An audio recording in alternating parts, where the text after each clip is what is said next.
Hello, everyone. Hi, everyone. Okay, that was the wrong microphone. So we are live, and I hope everything's working out. We're already going.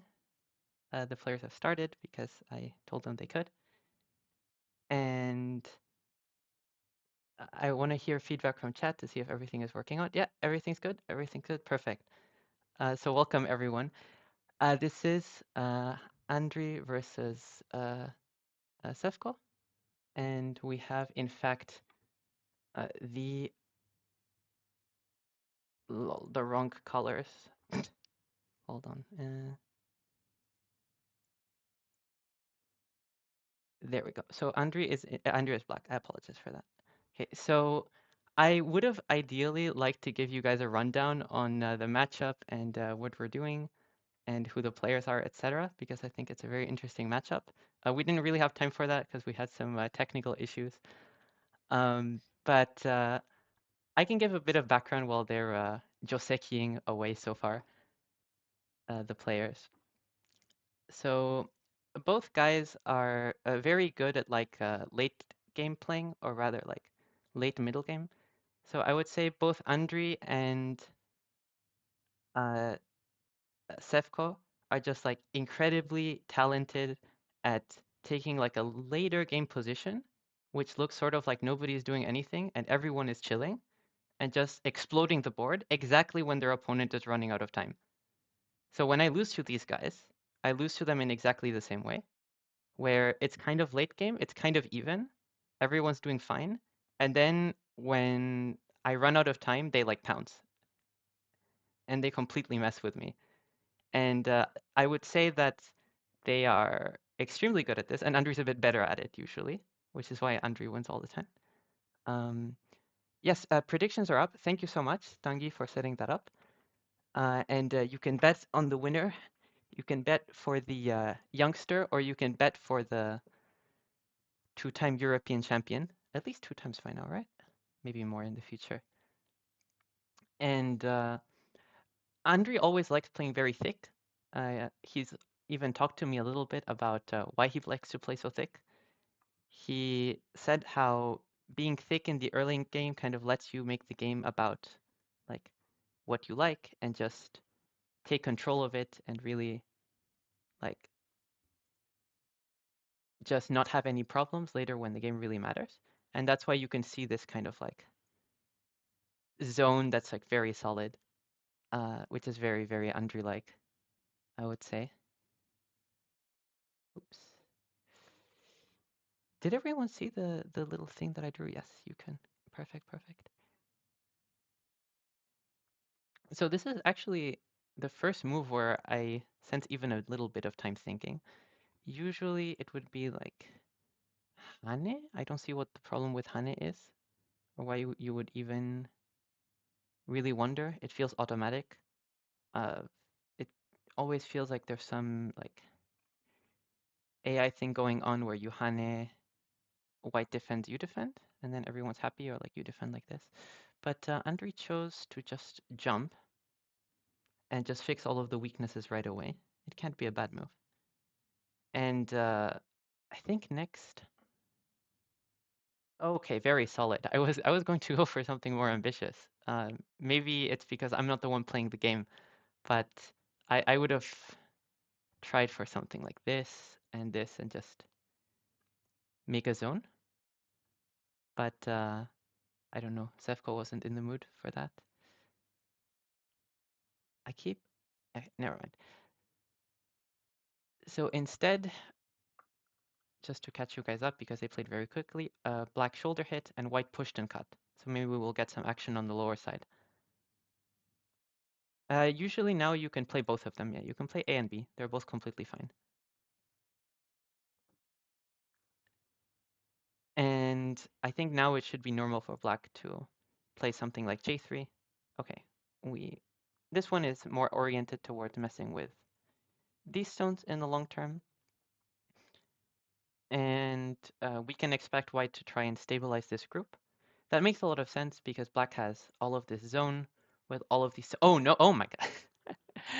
I was just like, yes, let's stabilize wisely and slowly. And instead, white goes very deep. I don't agree with this move at all. I think it's just incredibly easy for black after he plays some Sente moves to just play some move like A and just split the stones apart.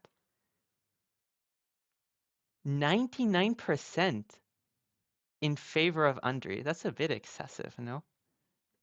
I wouldn't like I would take those odds for Sefko for sure. Like I don't agree with you guys.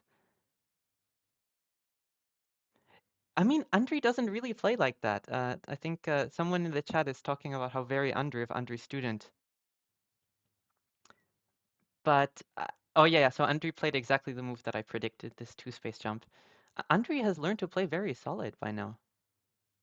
He really has changed quite a bit. Because he used to be well known for this kind of like wild fighting style and being very aggressive, but he's a changed man. Yeah.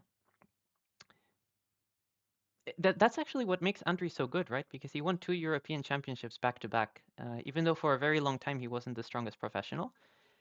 And the reason he became so good is that he learned to kind of like tone it down and play very solid and very consistent, right? And also basing himself a lot on Joseki and like really uh, saving a lot of time for himself in the opening. But he still has those like razor sharp fighting skills. He just chooses to use them like later and not spend the whole time making life hard for himself. So you can see that this is a very characteristic Andrii game because he just has all the influence.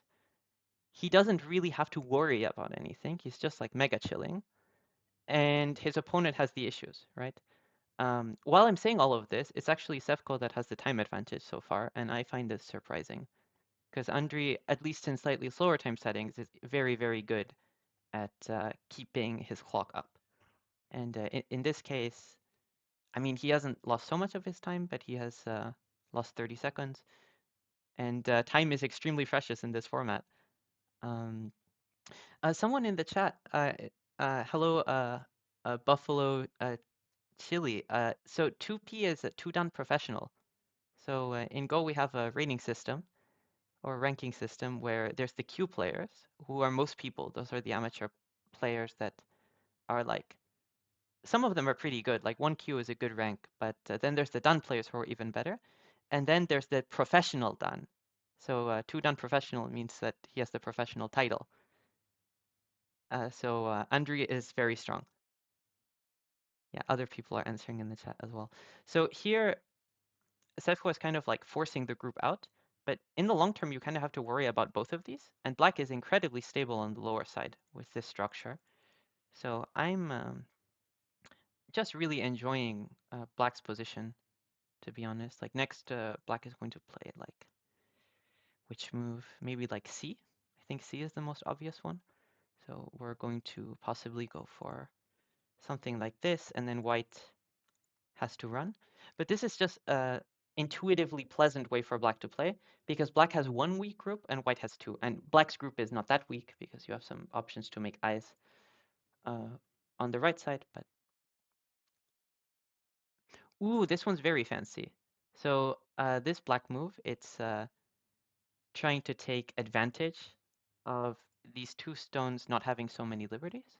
So black is threatening, for example, to cut through, and the two stones will be captured. But also white doesn't have a very pleasant way to defend this, right? So do you want to play here? Well, now this shape looks a little bit stupid for white. It's very redundant. It's quite some number of empty triangles. And I think maybe Andrii is trying to defend more efficiently than I suggested, right? So, black would play A usually, that's what I suggested. But like this, black is certainly addressing the cutting point at B, but trying to do it a little bit more efficiently. My guess is that Sefko will not answer this move at all. Like, Sefko will just leave the two stones out to dry and just settle this group on the right side. So we can imagine even something like this. And if black wants to take the two stones, white will just accept it and tenuki, and life will go on. So as someone is saying, I understand the 99% now for Andrii. I understand it too. I don't agree with it. So Andrii is absolutely a very strong player and has almost dominated Europe in the last 2 years. He's not the European champion. He dropped the ball last year, but he was European champion twice in a row, which is very impressive. And I've never won against him, so I'm a stronger amateur player, and he's beaten me very solidly. Where is the trash talking? Yeah, okay, so Benzir is definitely better at trash talking than I am. It also hurts more when he loses because he trash talks so much. But I don't know, I just like Go. I enjoy the variations and yeah, so Sevco is trying to save the stones somehow. I don't disagree that it's hard to sack them, but you kind of have to accept it, right? And I don't understand this cut, to be quite honest. This looks a little bit strange. Oh wow, and Andrii just connects. That's a very strange decision to me. Because in my opinion, right, let's say that black does something. And maybe doing something is harder than it would seem. Like, actually, no. Let's chill for a bit.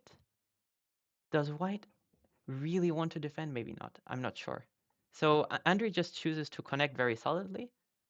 And then white's two stones are going to be captured, and white has to figure out, like, do I want to prioritize fixing this shape? Probably white will consider something like this, and just taking the stones, but we will see. This Atari is a bit strange, yeah, I agree, Ben Zero. Because, I mean, maybe it makes sense, right? Because black will connect based on previous gameplay. Okay, black will play this way. So it's more of like a question. Okay, this move I don't understand. This move I strongly disagree with, this one. Because I think white is maybe a little bit annoyed that if he captures in ladder. Wait, where's the ladder going? Am I missing it? No, white has the ladder. So am I? Yeah, I'm not missing anything. Maybe white was annoyed that black gets to connect, but I wouldn't be annoyed about that. So that doesn't make any sense to me.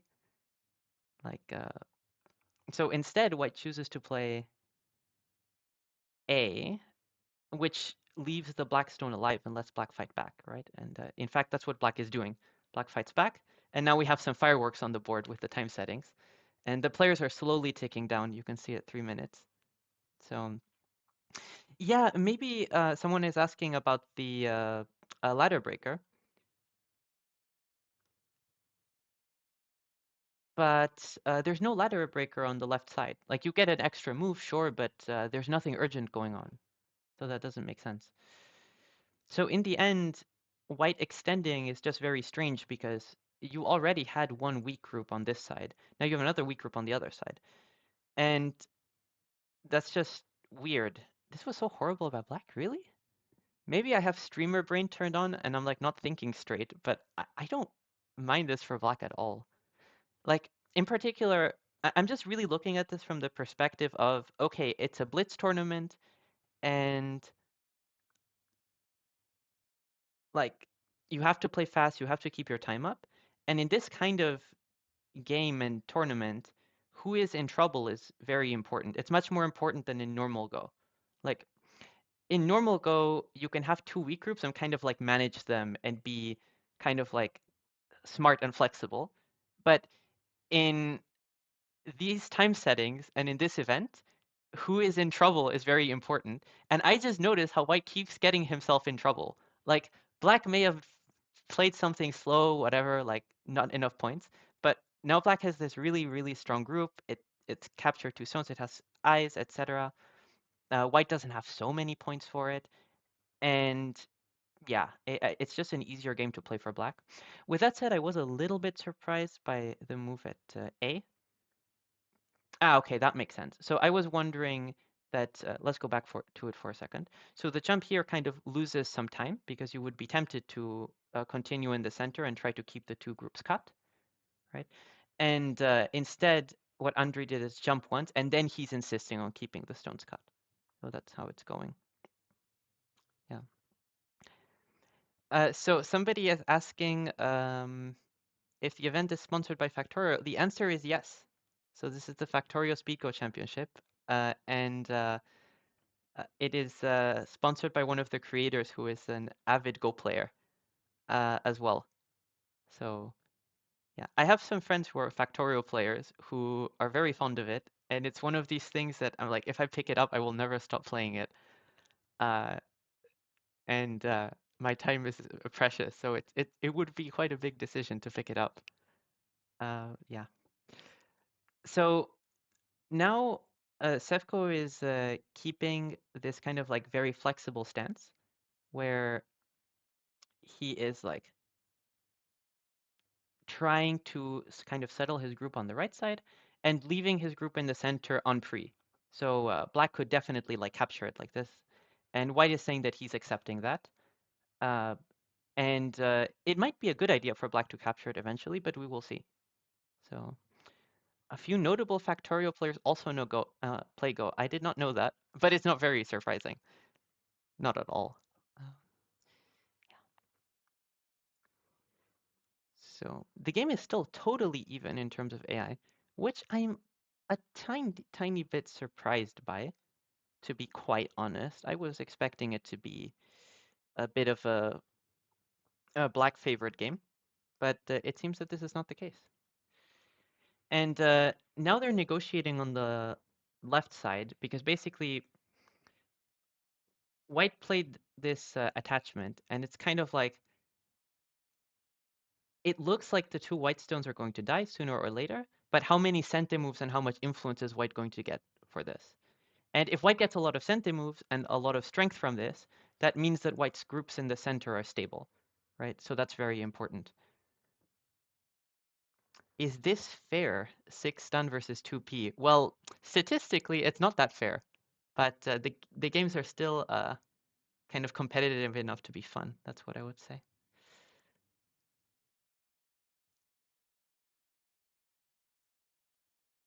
So I'm wondering, out of these variations, like white has some options. The first one that is kind of obvious doesn't really work. So if you try and live with the stones on the right side, black can push through, and you can't block because black kills your stones.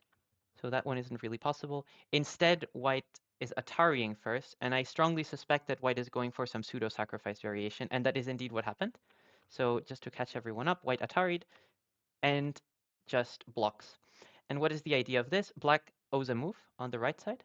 I would say that uh, black is really not certain that he can Tanuki and still kill everything of white's comfortably. Maybe he can. Actually, maybe he can. Can he Tanuki? So I was just thinking this. White Atari's first to get like an extra liberty.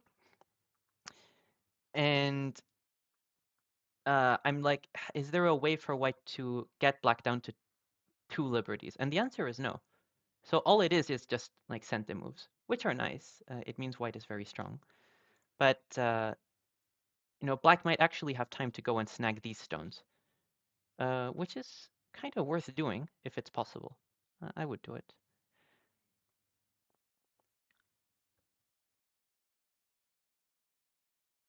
Yeah. So somebody is saying that Sefko is definitely strong enough to have a chance with 2Ps. I completely agree with that. So Sefko actually has quite a history with Andrii. I don't think he's ever beaten Andrii. I might be lying, but I think he's never beaten Andrii. But I've seen so many games where Sefko is having like a really good game, and Andrii like turns it around at the end of the match. Um, yeah, so AI really favors this variation for white by now, and I think that that makes quite like some sense because in the end, white got so strong off of these variations. Um, like these centi moves, black doesn't have so many points on the right side, and you can see how, later when white plays like this, and like, it's going to be even worse. Like black has no points almost. Oh my God, there's even a problem here. Oh no. So definitely something went wrong for Sefko. Like this was not what was intended. Yeah. Oh, I see. So basically what happened is black decided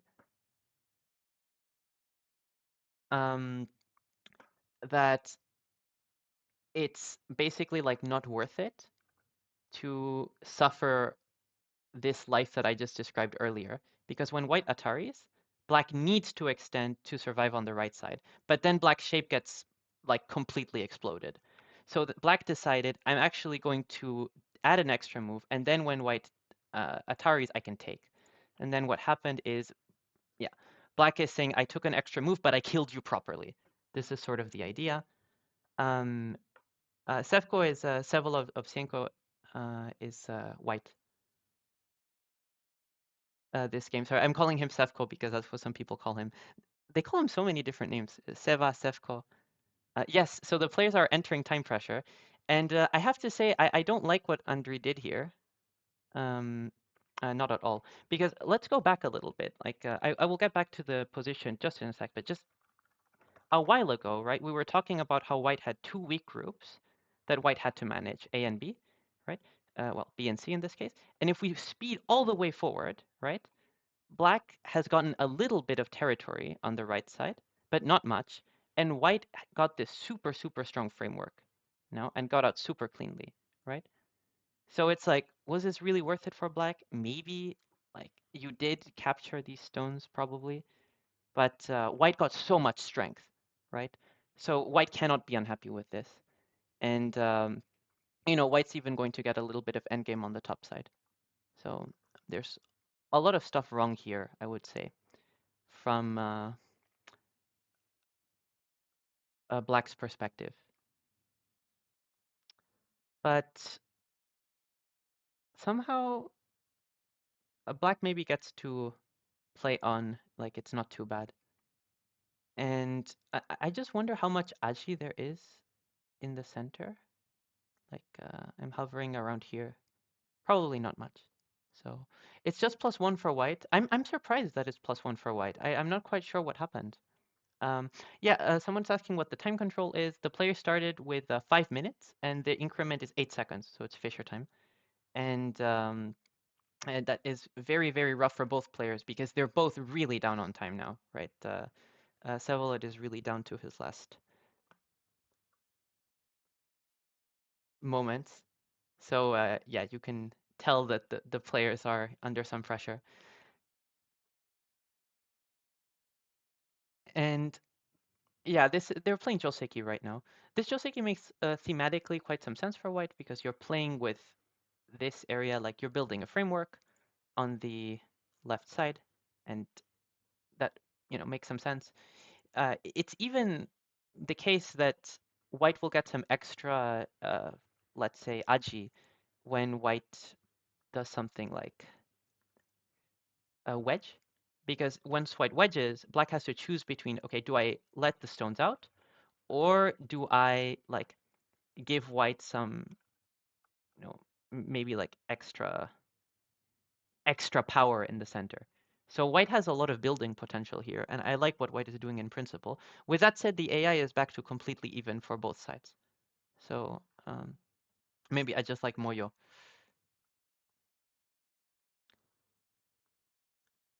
So I'm just checking the chat. I'm glad people like my commentary. That's very nice. Yeah, so somebody's mentioning game 5 would be 1 minute plus 4 seconds. That is true. And then I will be unable to comment. Uh, and the players will be unable to play.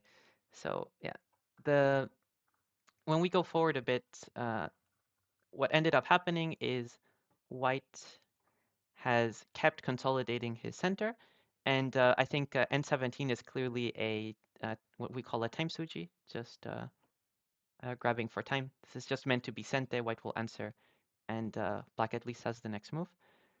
So black will be looking in the next move, I think, to reduce white's center, or possibly to play K3 or K2 because that's really huge.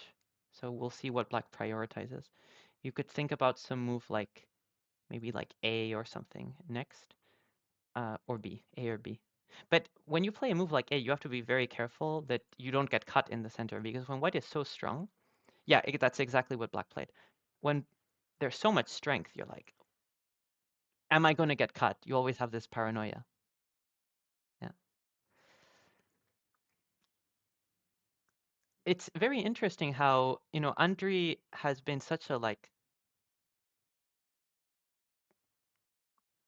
let's say, thick player all of his life. Like, he really enjoys influence and stuff, but this game it's Vsevolod who has all the influence.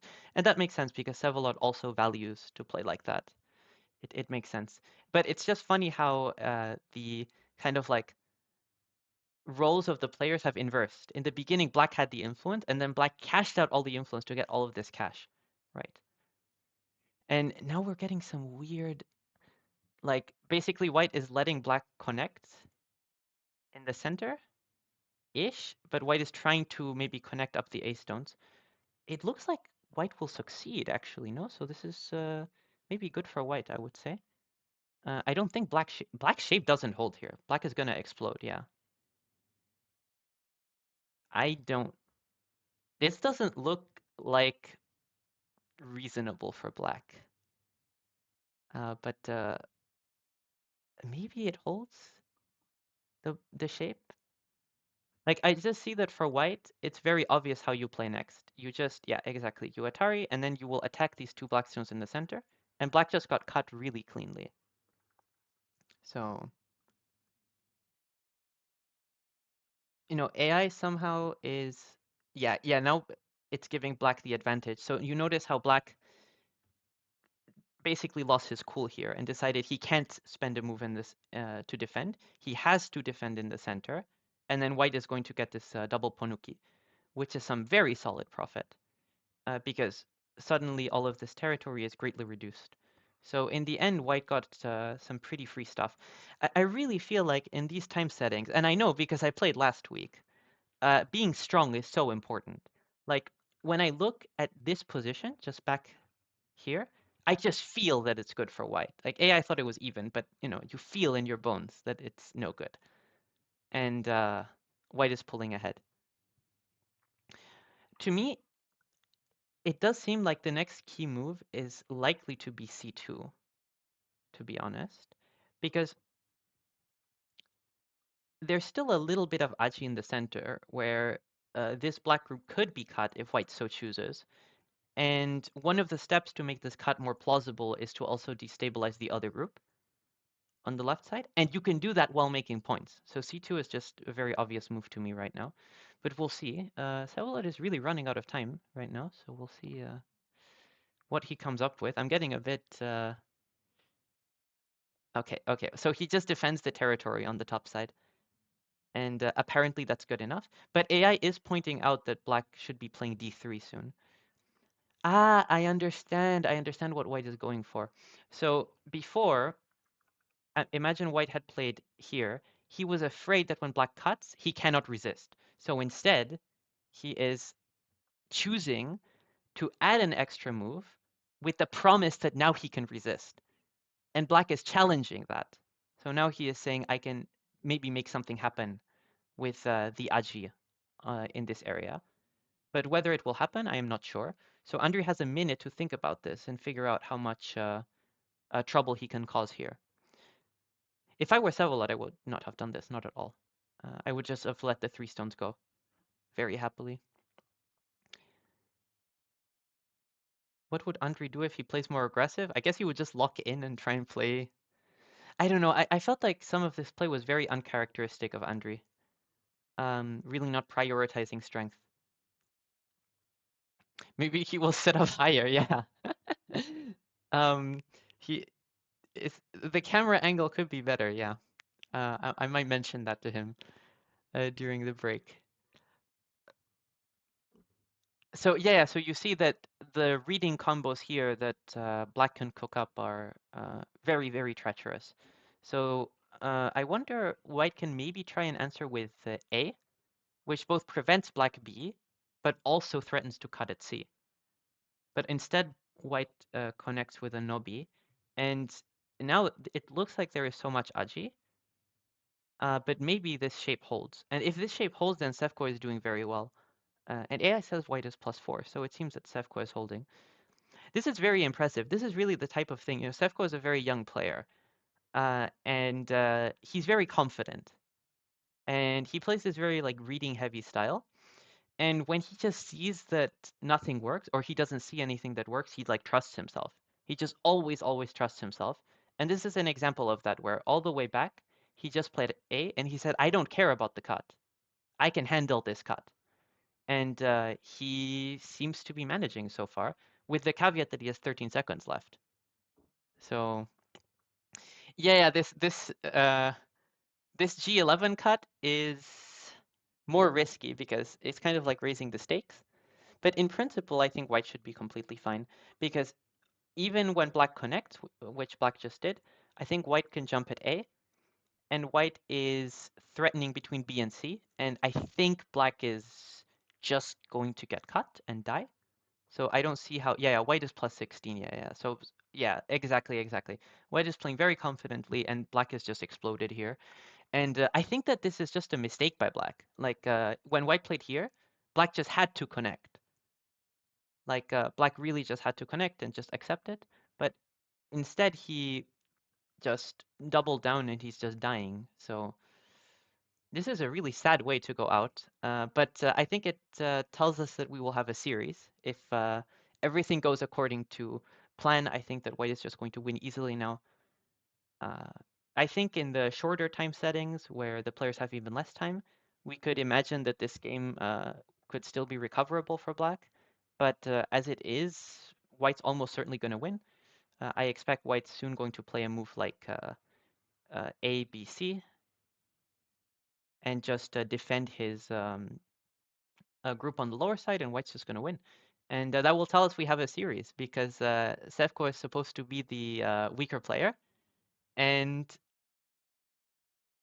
he is off to a great start if he manages to close this one out. I mean, I'm kind of cursing him. I'm really asking for him to mess it up and lose, but I trust him. I trust him.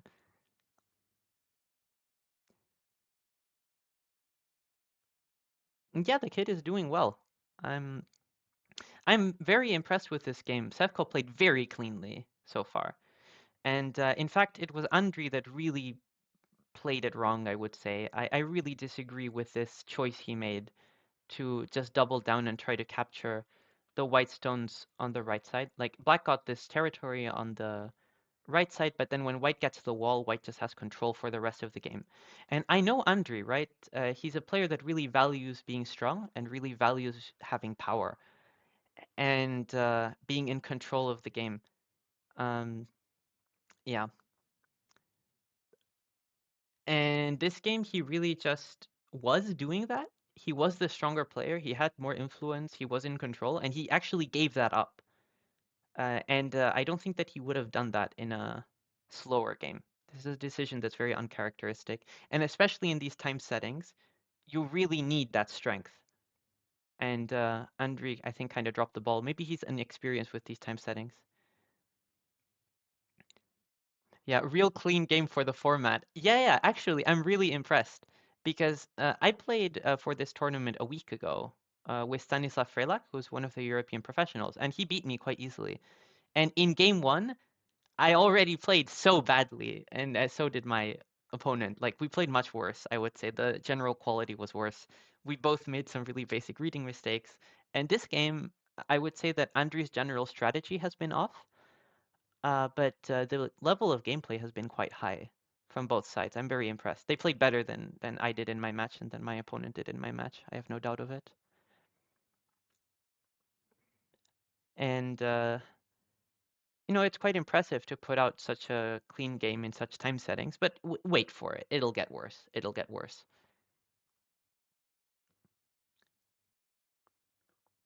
Yeah, I think there's yeah, white is still chilling. White's still up 13 points. There's really very little to do here for both sides. Maybe, I don't know, white has to be careful with the internet, I suppose.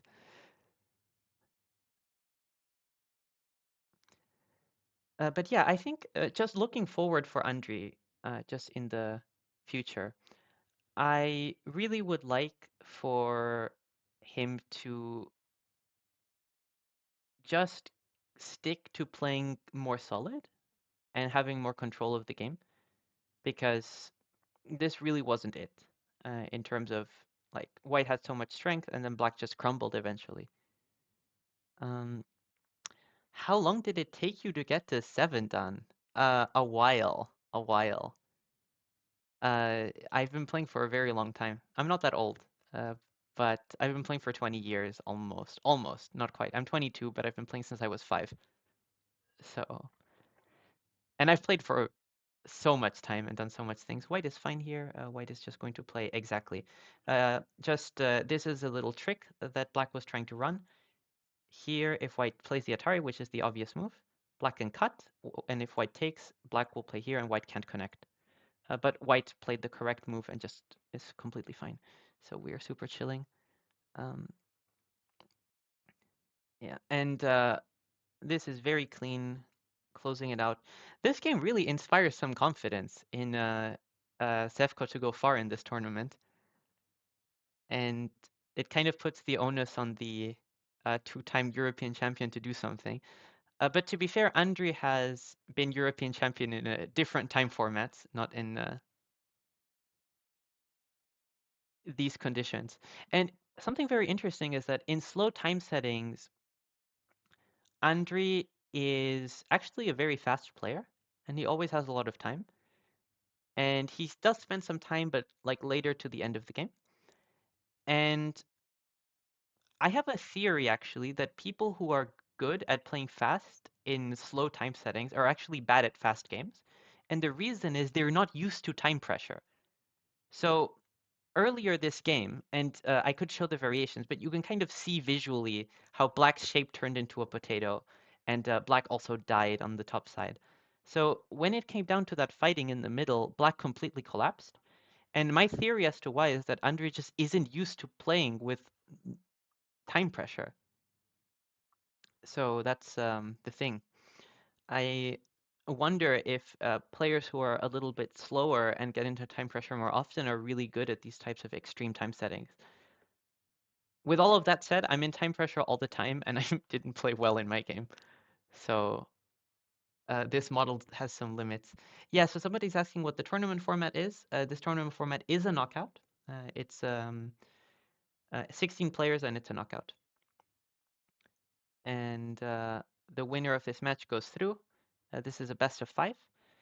The concept of this tournament is that the players start with 5 minutes plus 8 seconds Fisher time, but both the time and the increment go down 1 second every game.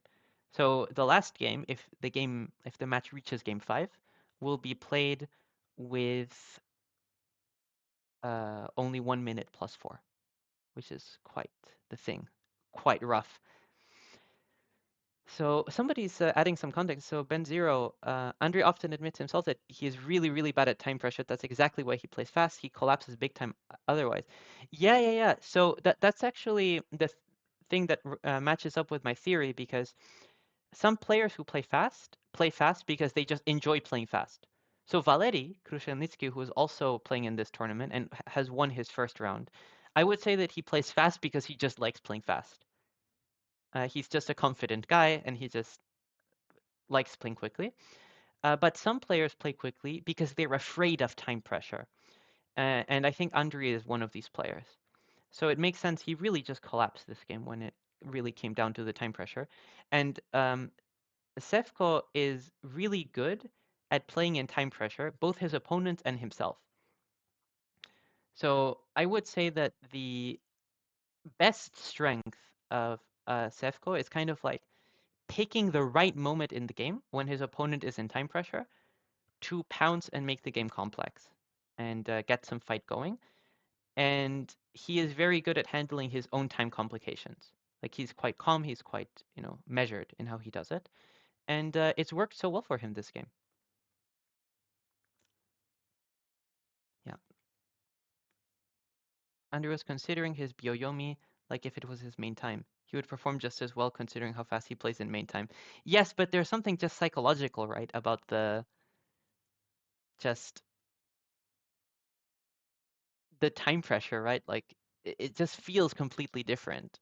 I really like understand that because I can play quickly sometimes if I'm sufficiently confident and sufficiently in the mood, but it is completely different when you don't have time. It just doesn't feel the same.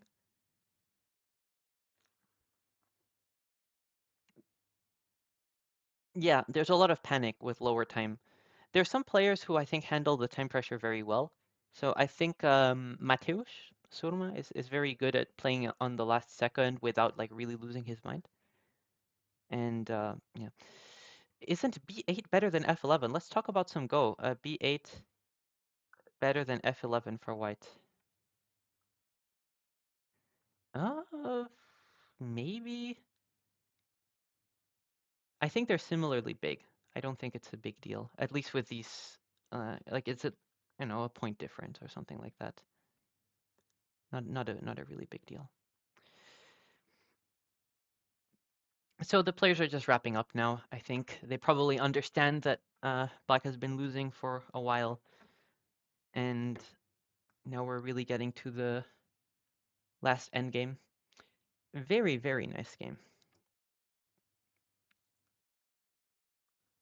Yeah, I don't see the 14 points disappearing either. I think it's pretty wrapped up. I think it's pretty wrapped up. So, if you had bet before, you could have bet on 99 to 1 against that uh, Sefko would win, and you would have 100x your money. I mean, not that we're betting with money, but you would be feeling real smug right now. I do think when I think about it, because I'm actually a frequent practice partner of Vsevolod's, I do think that he's just very good at dynamic not end game, later game positions where you need to be extremely sharp and you need to be psychological about maximizing the trouble for your opponent. He's very talented at that. Whereas Andrii is much better at keeping himself stable and his own position stable and then picking kind of the right moment to mess with you, but only if he's stable and has enough time. And I think that's why Andrii does better in slower time settings because he's actually very good at long-term time management. And some of us really stronger Go players, we get nerd sniped basically. Like sometimes I just can't help myself and I spend 5 minutes in the opening thinking about this really interesting thing, even though deep down I know that it doesn't matter. I know that I should keep my time for the really important moments. And someone like Andrii is just incredibly disciplined at just understanding I don't need to use my time now. And part of Andrii's secret is actually that he has really good opening preparation. So he just knows a lot of josekis, and josekis don't matter that much. But one thing they do matter for is just being able to play confidently and quickly in the opening and not get like distracted by all of those things you could be thinking about that will waste your precious time. Yeah, someone mentions playing fast with long time makes the suffering time for the opponent longer. Joseki only matters to the one who knows him. Yeah. I mean, there's this habit that some European players have, and I'm not going to call them out on stream, but some players really like Joseki, man. Like, I remember one of the pro championship. I mean, I'm implicitly calling them all out. Uh, and yeah, White's winning. It's all chill. Um, we want names. Basically, all of the pros in the European Pro Championship in 2019 basically decided that they were going to play the flying knife every game. And the flying knife is like this obscure, like, Joseki that, you can analyze with AI 50 moves deep. And they were playing the flying knife every game. And I'm like, guys, this is a waste of time. Just enjoy the game. Um, I expected more trick plays at this tournament. Where to use a trick if not here? Yeah, true. But I have some thoughts about that I can share later. So Sevko wins the first game. What are they listening to your comments? Flying knife is for chumps. I actually agree with that. Um, let's update the score and next. So the players will take a 5-minute break, and we have some time to just reflect and chat, and I will set up the overlay for the next game. So, Vsevolod turned off his camera. I asked him not to do that. You can see my Discord icon in the corner. Um, I will ask him.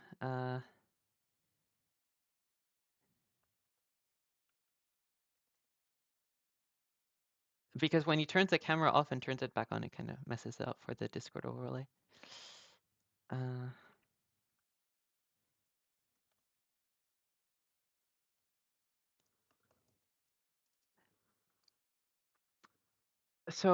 let's set up the overlay for the next game. And what I want to see from Andrii next game, just so you guys know what to watch out for, I really want to see him stick to the solid gameplay. Like this game, he kind of greeted for cash. Just, you know, halfway through the game, he greeted for cash and just stopped being strong. And that is just not like acceptable.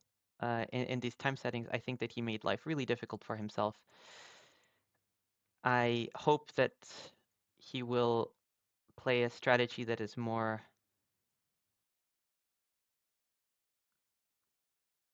let's say, solid and conservative instead of like greeting for the points. Because even though AI thought that it was okay, it really didn't work out for him.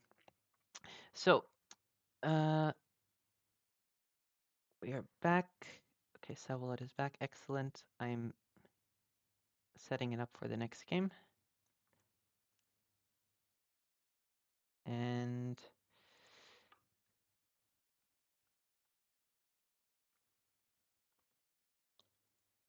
very good.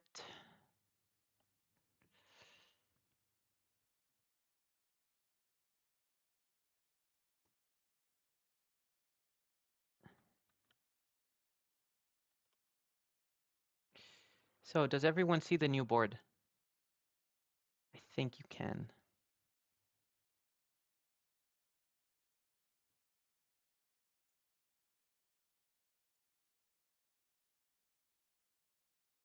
Yep. Yep. Excellent. Excellent. So you guys can see the new board.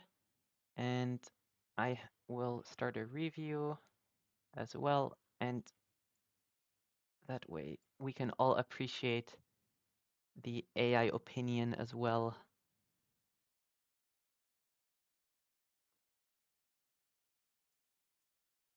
Yeah, so you should be able to see the AI opinion as well from now on.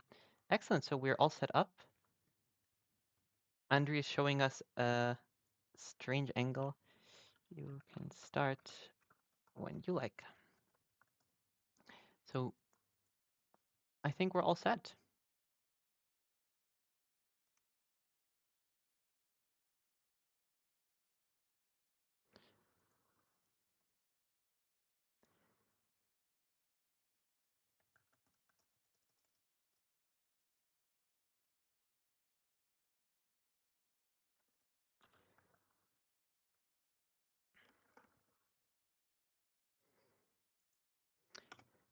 I feel like we will not get a decent camera angle out of Andrii this entire match.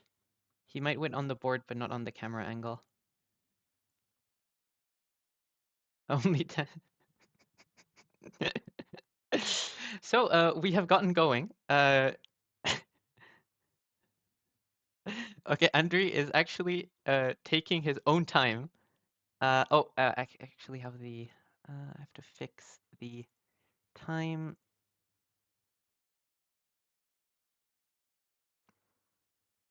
So the players have switched colors.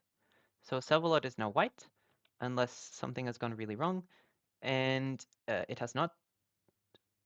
Wait, what am I doing? No, I apologize. Sevko is now black. There we go. So, oops. Okay. Yeah. So Sevko is black. and the players have switched colors. Sevko won with white in the last game, and now we will see how it goes. Can we get another prediction? We can. How many points on Andrii running out of time after spending his precious seconds on his camera? Yeah, fix the AI board. Thank you so much. That is very good. I forgot about that. Thank you so much.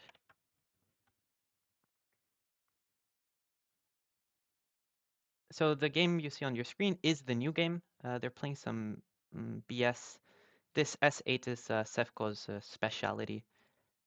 He plays it every game, and I get annoyed by it every game, and then I never study it, and then he annoys me with it the next game. Okay, so you guys should see the AI board now. Excellent, excellent. I think we are running, and I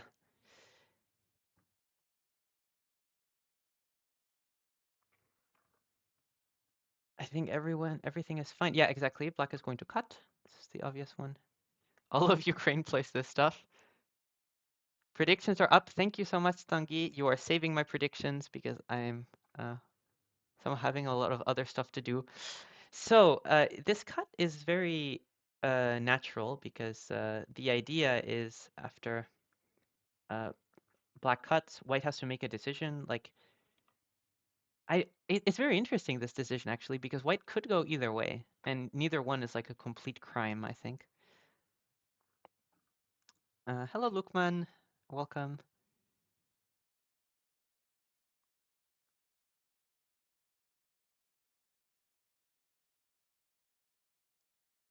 So we are now predicting with a lot of channel points. People have really decided to put their channel points on the line. Does the score GUI element consider the current position of the players on the screen? No, because I forgot to update. In general, yes. It considers the position that they're currently on in real life. Not always on the screen, because sometimes I'm evaluating some different variation. What's my prediction? Um, uh, I mean, it would be kind of a cop-out to say Vsevolod now, because he just won. But I actually believe in Vsevolod. I think he will make it. So, yeah. So in the end, what did we go for? So white decided not to cut. White decided to go down, and that keeps white connected at the cost of having fewer eyes. But the players might just know this by heart. The game is still even. Yeah. By the way, I want to kind of elaborate on my prediction that Vsevolod will win, because Vsevolod is the much lower rated player. First of all, in these different time settings, it doesn't matter that much that Andrii's the European champion in slow time settings, because these are fast time settings. And Vsevolod is incredibly good at dynamic time trouble positions. And as has been discussed, so someone in chat mentioned how Andrii has talked about how he plays quickly in real, like, slow tournament games because he is not good at time pressure. So,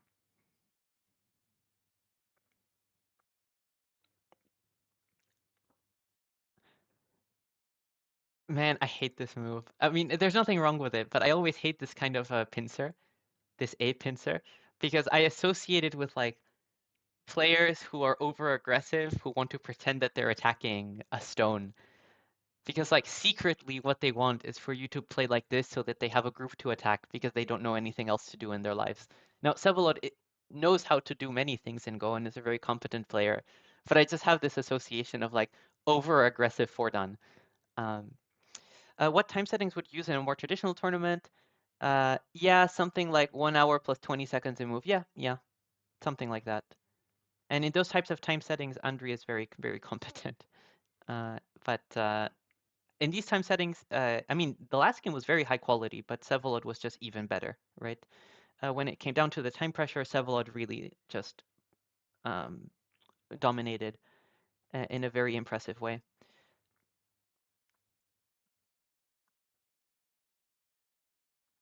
Would you recommend a slow player? What would you recommend a slow player in a Blitz tournament? I think S Actually, we have talked about this a little bit, but already. I think that slow players do surprisingly well in blitz tournaments. And the reason is slow players are used to running into time pressure. Fast players aren't.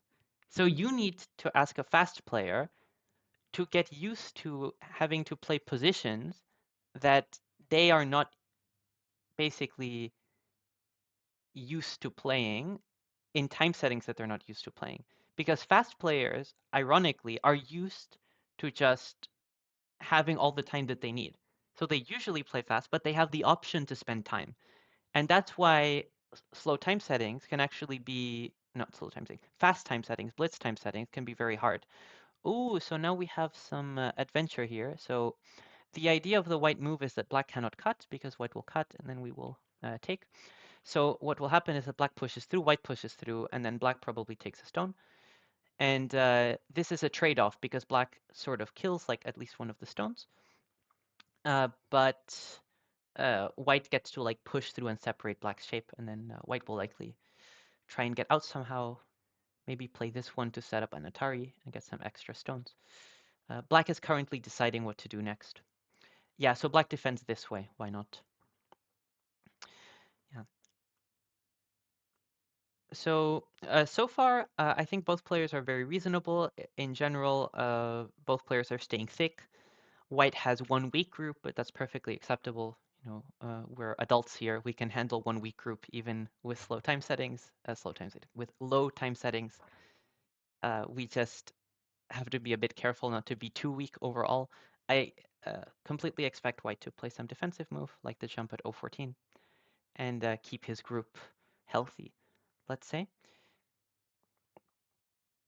The longest tournaments right now are a few Japanese title tournaments that last 2 days per game. Yeah, this Factorio tournament is the shortest one I know. Yeah, I think that out of uh, tournaments that award prize money and are played kind of competitively, this is also a show tournament. This is definitely down there in terms of the time. So R17 is a strange move, man. I don't know. Like this looks like overplay to me, but let's see how it plays out. So black extends, preventing white from connecting and maybe making life in the corner. So now we need to see if white wants to live with the stone at B, or if white wants to kind of like use it as leverage. Um, And with this move, I think the idea is that white wants to cut and is saying that the cut is difficult to deal with. Is that true? It might be true. It might be true. So then white is saying, okay, you need to extend, and then I'm going to get to cut, and you cannot just play here because I will capture your stones. So therefore, black, yeah, and this is the variation they're playing right now. What is going to happen is that after white cuts, black is going to have to connect. And this gives white a reasonable amount of strength on the outside. We have some frequentist versus Bayesian rage bait in the chat. So I actually don't really mind what white is doing. So AI is giving black an advantage here, like a very significant one. And I don't really see what is being done wrong here. Like, we're currently at this stage where black is deciding how to answer. And I just think black should be happy with playing P18, white cuts, black connect, and then white fixes their shape somehow, his shape, maybe something like this. Black cannot cut so easily right now because there's not enough time for it. So in general, this looks fine for white. Like we're currently, oh wow. So I just thought if black plays this way, this is fine for both players, even though AI gives an advantage to black. And I thought Andrii basically did a reasonable decision to give up a stone at A and give some points to get a strong outside and make his group strong. I think that's incredibly reasonable in these short time settings. I think this empty triangle doesn't make any sense, to be honest. I'm not a fan of it. I think white has several ways to react that are completely fine. Notably, white can start by cutting, I think. Okay, that was the other option. So basically, white could cut here with the objective of connecting this way, which would be completely fine. And otherwise, this is also a geta. So white would stay completely connected, but white is saying, I don't even care about those 3 stones. I care more about the corner. And I think that that's also kind of a reasonable thing to say. And in fact, AI gives white the advantage now because these 3 stones don't matter that much. Black should have protected his corner. That would have been the right thing to do. This power triangle is not a power triangle. It is a powerless triangle. Um, is it possible for pros to play Hametes successfully in the Blitz tournament like this? It's definitely possible. I would just say that Hametes are incredibly overrated. I think that trick moves and theoretical preparation only matter enough if both players are boring enough to want to play Joseki instead of play the real game.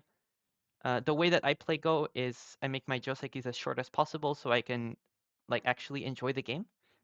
And some players, a lot of them come from chess somehow. Don't ask me. They like studying their theoretical variations and looking at so much theory and knowing so many variations. And then in real Go games, none of them ever happen. In real Go, you basically need both players to handshake on playing theoretical variations. Like, Hametes need to be played with consent in Go. Like, in chess, you can prepare and force your opponent into a line that they don't know. In Go, both players need to go into a complicated Joseki variation being like, yeah, I'm going to trick you. And like you can do that if you like, if you have fun with that. I don't. I'm not a fan of that, but there we are. So going back to the game, we have done this trade where white took the corner and black has taken the 3 stones. And I think that this is just very nice for white. There's an incredibly nice shape on the top side. And just visually, like, we used to be here, man. Like, black is having influence, white might have weak groups to take care of, and in the end, white basically gets to take a corner. This looks very nice. I'm actually surprised that it's white plus 2 points. Somebody asked in chat who is winning. So you can see right below me in the camera, you can see a score, an AI score, that is saying that white is plus 2 points. So I'm surprised it's only plus 2 points. I would be very happy with this Grand Theft corner, as someone points out. Hametes are trick plays. So trick plays are basically like in theoretical variations, you can play some move that is maybe not the best, but you have studied and your opponent hasn't, is very tricky to play against. So yeah. So wow. So we have some. Man, why do people not like corners? What is wrong with you guys? Like, bro. Like, wait, hold on. Like, I'm gonna go back a bit because I have to. I don't understand why white doesn't go down. Because it's not easy for black to find the next move. Like, this whole black group still doesn't have eyes. Like, it has to live, like, kind of pathetically. In the game, white lets black connect at E18 and ends in gote and gives the corner. So nobody likes their corners this game, and now we're back to even. So, yeah. I'm not a fan. So just to be quite specific, what was happening here is that black is probing into white's corner and asking, like, if you protect your corner, maybe you feel like the corner is getting very small and isn't worth it anymore, and I'm going to make some nice shape on the left side. And if you try and cut me somehow, I might find some way either of fighting you or like of exploding your shape. So that's kind of the idea. And white is trying to keep the corner and black is trying to like kind of still get into the corner, and white just gives the corner up very easily. And okay, white gets a nice shape with the stone, but white gave up a lot of points, so I don't like this. So anyway, we are back to the game. Just for context, they played this Joseki on the lower side, and now they're back to maybe fighting on the top side. So yeah. Here when I'm talking and making fun of the players, note that they have 15 seconds left each Well, Andrii is a little bit richer at the moment with his 35 seconds, but it's um, it's rough to play well with those time settings. When I played last week in this tournament, I made far worse mistakes. But this fight is really complex. Okay, so you know how I predicted earlier that I think Vsevolod is going to win this series? I still believe that. Not only do I believe that, I believe it more and more. And the reason is I'm seeing this kind of like really like erratic play from Black. So when I say erratic, I can elaborate what I mean. If we go back briefly to, or like, okay, let's not go back to it, but White just invaded at h17 completely unprompted. Nobody asked him to play h17, right? And he is basically deciding to start fights all the time. And I think that in these time settings, starting fights is a very dangerous thing to do so liberally. Um, so in practice in this fight, what's going to happen is that White's going to connect on the top side, and Black is going to get a strong outside, and Black is fine. So basically, White spent all of this effort to get an okay result. And in general, it just felt last game like Andrii is the one doing all the effort, and Vsevolod is the one with the easy position to play in with all the strength. Can you explain the connection between Factorio and the tournament? So, uh, yes. So basically, uh, yes, Kovacs is a Factorio dev, and yes, one of the, I think, founders of Factorio. And he is sponsoring this. He is himself an amateur Go player, pretty strong amateur Go player. And I have heard from the chat that there's a large overlap between Go and Factorio players. And I know some Factorio players who are really into the game. And it's one of those games for me I've mentioned before where I'm like, if I start playing it, I'm never gonna stop. So it's like one of those decisions to make in life. Will I become a Factorio player or not? Do the players have the time and brain power to get a sense of who is ahead in the game? Yes, yes, they do.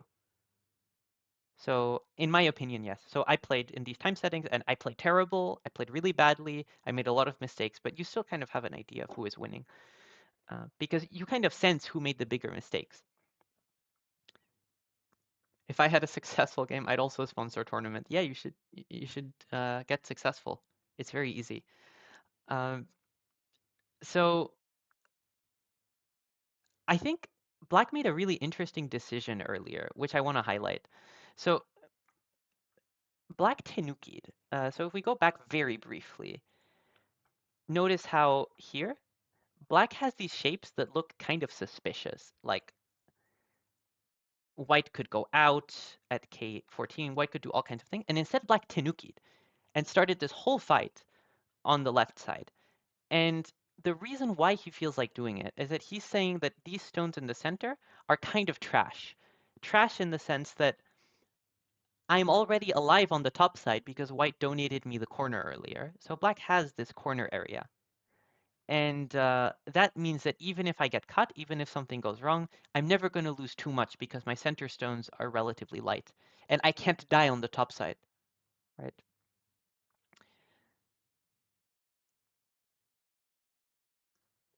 And so Black decided to just grab all the points on the left side, and now he's having one weak group, but he's sort of stable, I would say. So it's a calculated decision that he has made, and he seems to be doing fine with it. The game is still even. Maybe the next move would be something like A. Okay, so now he chooses to defend, and this move is just a very fancy way of uh, trying to enclose the marked stone at h15, and it's also setting up a follow-up at e12 to connect back with b. Can we have OGS links of the game? Yes, absolutely. If you want to follow along. Yeah, there you go. Oh, wow. Oh, I don't like this move at all. Yeah, okay, AI also hates it. Yeah. It's very easy to be right when you're watching the game, but this move is disgusting, man. Like this A. Uh, because, okay, let's go back. I was talking earlier about how these stones in the center are kind of trash, right? And what black should have done is be kind of like flexible, let the 4 stones go. Who cares? White's strong on the top side. Um, and instead, black chose to keep the stones alive, except now he's weak on both sides with the shape. Very balanced game compared to the previous round. Yeah, so I played last round, and when I just called M14 disgusting, this move wouldn't make it into the top 10 for the previous game series, even though it's probably the most disgusting game of this round so far. Somehow I wasn't very good at these time settings. Was not my my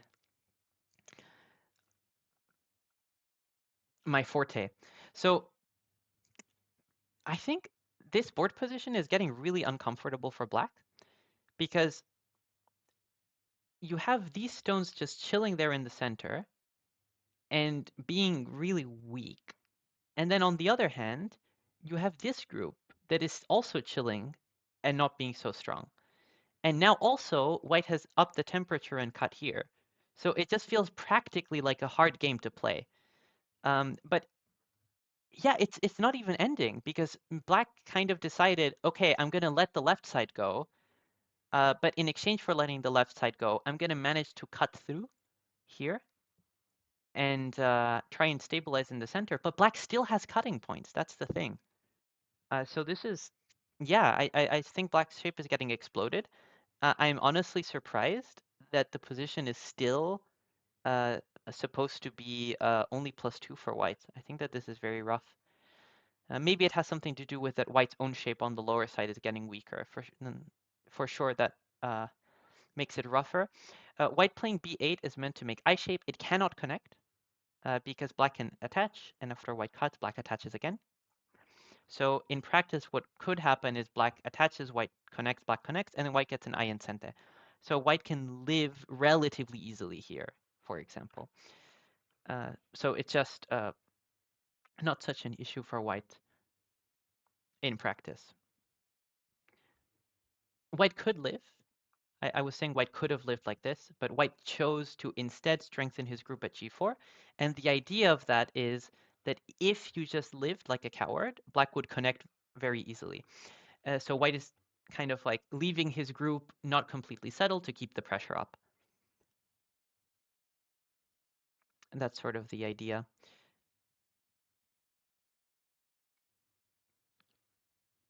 So I'm still kind of enjoying white's position.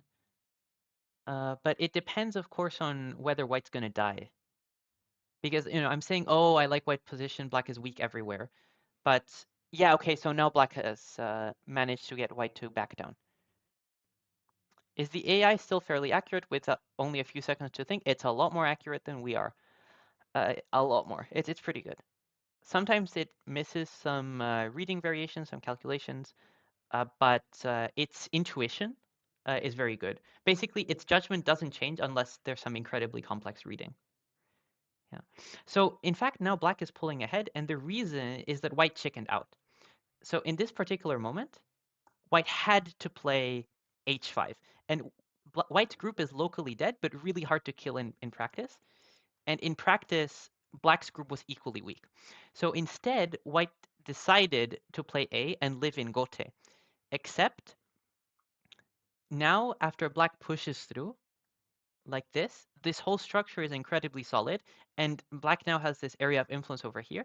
And remember how earlier I was talking about how black had multiple weak groups to like handle. Now none of that is true. So black has actually pulled ahead. And white's position has sort of like dismantled because he has nothing left to attack. And he has made a little bit of territory on the left side, this over here, but it's really undermined because black still has this endgame option over at b11. So this whole sequence has been a bit of a catastrophe. Okay. So moving a bit forward, the players, I'm having trouble keeping up because the players have no time. And they're playing with no increment almost. They only have 7 seconds extra every move. But white has even managed to secure these at the cost of black solidifying the top side. And now black is trying to use his strength to maybe cut some of white's stones off and make the lower side more solid. And oh wow, so the game is heating up. The game is even again. And I wonder if it's because of d17 giving white too much time in the center. Is white's lower right completely alive? The short answer is no. Locally, it is not completely alive, but the group is really big. So in practice, it's hard to kill. Yeah, that's a very good question. Is it a rule that the one who loses the match has to comment the next one? No, no, it isn't. It's just a delightful coincidence. So it's worth paying attention to that if black has enough time, black can technically kill white's local group. So something like 1, 2, 3, I think, just kills the group locally. Yeah, but black doesn't have time because black has to connect back with A. Yeah, so this is just really good for white because you know how we were saying earlier, oh, black is so strong, black has so much influence. White has managed to curl black's stones into a pretzel and is now just completely strong. Like the shape is amazing. Like white's wedge here probably works as well. So black's going to end up with almost no points. And even though white's group can technically be killed, as we discussed, black doesn't really have time to make it happen. So I think black did a bit of an oopsie, and now white's ahead. So this game was really well played for a very long time, but black fell off at the end, for sure, with the time pressure. Like, last game, it was Andrii that had the pretzel shape, and this is quite the pretzel itself. So yeah, and now, oh my god, black is having to survive in the center. He will manage, I think. He will manage to connect back to these guys. It's just unpleasant. This, yeah. Oh my god, AI is finding... Oh, of course, I forgot about this. Probably Vsevolod also forgot about this. For people who haven't seen it yet, A is a problem because it's threatening both to connect at B and to cut. So there's a huge issue here. But Andrii is being very safe. He is first making sure that his group is alive because he's leaving himself the option to make an extra eye at A. Then he has no chances of dying on the lower right. And now he activates this and it's game over. Black might just resign now. This is... Damn, black just collapsed. So I realized that my Go commentary is not focusing on the right things because it's like it can collapse so quickly in these time settings. And now, yeah, it's just completely over. Black is trying to desperately take eye shape away from the white group in hopes that white falls asleep and dies with these guys. But in practice, that's not going to happen. Why is it not going to happen? Because white can always come back to live if he wants to. But in the meanwhile, he can mess around in the center and threaten to live every move. So this is completely manageable. I think Andrii will live with no problems, and then black could play out the game, but this is quite resignable, I would say. So man, what a wild ride. I think there's some really bad collapse that happened somewhere. Yeah, this is a complete admission of defeat. It's really hard to comment a blitz game. Oh, absolutely. Eval dropping. What happened? Oh, what happened probably is... Okay, I understand. So basically, I think what AI was thinking is that... Oh, yeah, it's over anyway. I can't keep up, man. I can't keep up. No, not like that.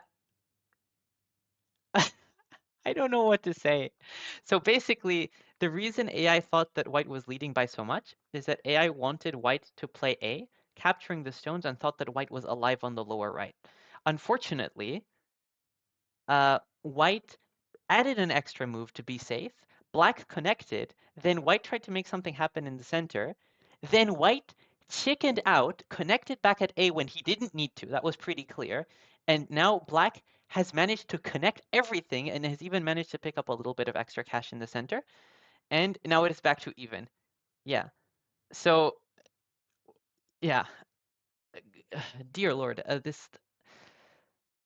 the thing is, I kind of feel like going back to analyze it because there was so much to unpack there. That's probably how whoever commented, and Tanguy commented my match last week with Stanislaw.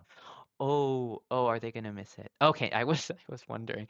So I was basically thinking, based on the last mistakes that these players have been making, will they miss that there is a ko like this? But the players did not miss that. Good job. Yeah, we remember that game. Yeah, it was completely unforgettable. Um, so my games with Stanislav were incredibly chaotic and involved a lot of mistakes. And I'm sure the commentator Tanguy had a very hard time keeping up, even harder than this game. So broadly, what happened in this position was Andrii was doing really well. He just had to figure out which one of the things he wanted to do because he used to be able to like play T14 and live with his stones in the lower right anyway. Then he chickened out. Then he decided, okay, since I added a move, I'm strong. I'm going to kill something in the center. And then last minute, he just went back and defended. And now he's actually slightly behind in the end game.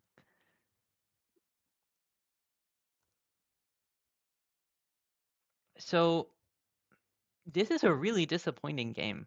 Like, if Andrii ends up losing it, it was like absolutely in his hands because he actually managed to outplay Vsevolod, like in particular when Vsevolod was making the like shape over here. So this is, but yeah, it's still a close endgame. Maybe there will be a way for Andrii to make it back. It's definitely close enough that in these time settings, some really nasty things could happen. Yeah, Black has some solid territory, but this game could be decided still by some very minute endgame or by some very big blunders. So here, Andrii is messing with uh, Black's liberties because now White can connect. And you notice how now there's a race between the uh, stones, and there's a chance that White can actually capture these guys, which would really suck, right, for uh, Black. But okay, so in the end, we are compromising, so White only gets to close off the center in Sente, the corner in Sente. But that's already a huge win for White, right? We only gave up the marked stone, and we got the entire corner in Sente. That probably really makes Black regret playing A, which is a relatively small move, and letting the top right corner go. So now we get to a completely even game, basically. It says that White is plus 1.5. And yeah, this game is really good. Yeah. So Andrii did have a bit of a collapse, but before that he played so well. This game is being played on OGS. This game is being played on OGS.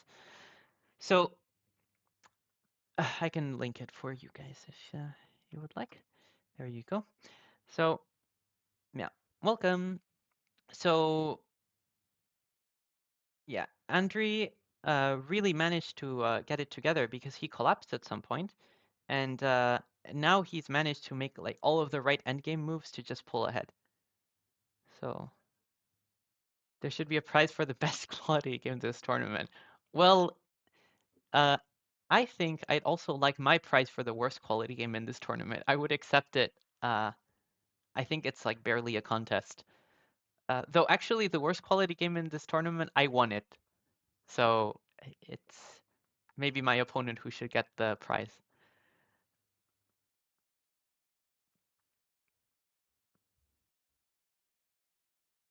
Yeah, so uh, wasn't that massive white group at the bottom left almost dead earlier? Why didn't black play A8 first? A8 didn't work. So that's a good question, but it didn't work. Why? Maybe you can visualize it in your head as the players are wrapping up endgame. If black had tried to play A8 Hane, white would block, black has to connect, and then white would make an I. So there is no call. So actually, I think black was trying to trick white and generate a ko, but white saw it and stopped it. And in fact, white is going to end up winning.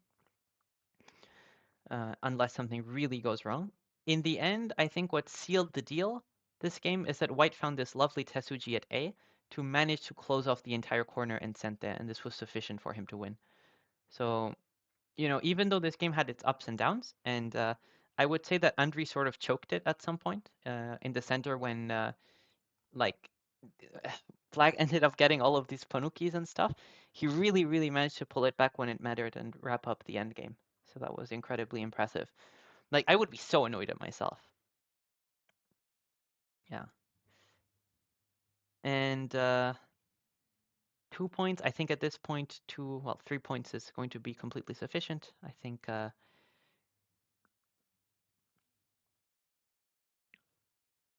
not over yet. Yeah. I agree it's not over yet. I should give the time settings the respect that they deserve. But man, I think this time it's kind of over. I don't see how 3 points are getting pulled out, of this position for Black.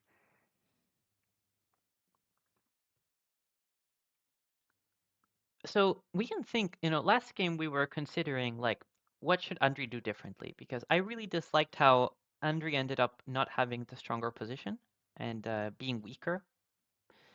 And in the end, the player who is stronger just has such an easy time in this game. And we saw that in this game as well, that the player who is stronger and has more, like fewer weak groups and fewer weaknesses, even if the game is even, they will generally do well in these time settings because it's just so hard to play with weak shapes or with weak groups. And this game was just incredibly chaotic. I think that in the end, it's really interesting how the loose ends were so expensive for both players. So what I mean by that is somebody asked in chat very intelligently, like, okay, what is the status of this group here? Was it alive? And the answer was it wasn't. This group on the lower right was never locally alive.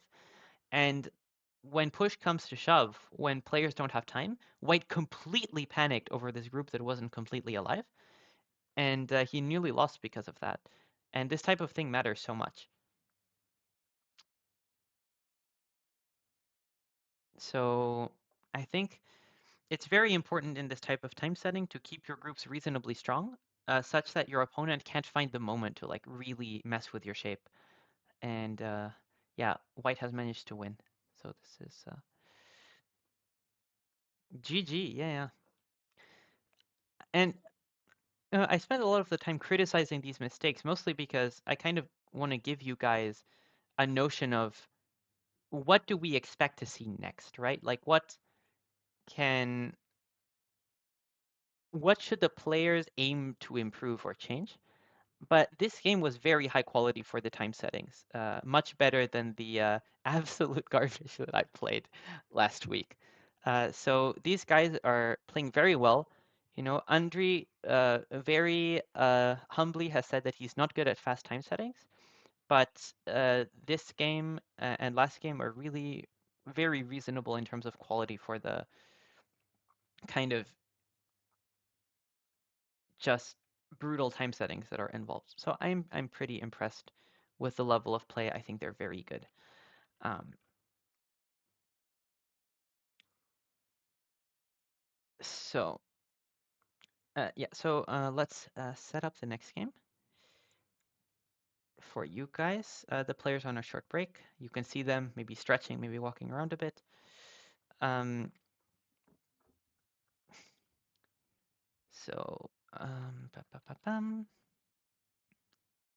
Andrii has a fancy gaming chair. So now they've switched colors again. So Andrii is black, and yep. So let me get the AI review up for you guys, and they'll be starting very shortly after they have.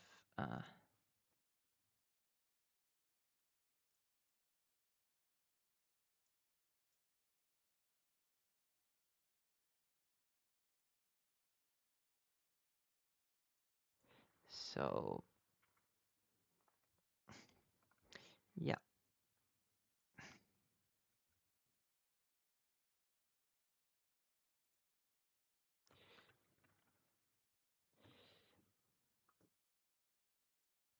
get the AI review up for you guys. So thinking about what I want to see from both players, I really want to see them stick to like their thick play style, like just like keeping their stone strong, being a bit slower. Andrii was very jittery early in this game, even though he clutched out in the end. He was starting fights, and I feel like, yeah, I want to see them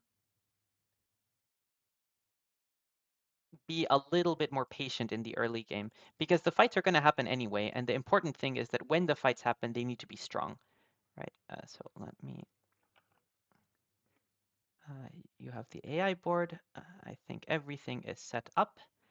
The score is correct. And flying knife when? Don't you dare. Um, uh, for those who don't know, the flying knife is this obscure, complex, theoretical variation. Theory doesn't matter in Go. It only matters if you like memorizing stuff and your opponent agrees. So, let's see. Let's run a prediction, shall we? Because the players are about to start, and we are 1-1. So Vsevolod really like started off on a good note. Vsevolod played an amazing first game. Andrii managed to punch back and really clutched out a very like rough game at the end. Do we know the? Oh wait, I pinned it. I actually sorry, I accidentally pinned a message. Oops. Do we know the commentators for future matches? I think we know them. I'm not sure if you know them. And by we, I mean that there's a document out there where someone's agreed to it. But I'm not sure if it's available to you. It might be. So let's. So in the end, Andrii won. So very good on him. And the players have started. Am I correct that? Yeah, it is indeed the case that Andrii is black and that we have the correct. Oops, I killed the board by accident. So yeah, we have started. Everything is running, and let's start a prediction. So start a prediction. Who will win?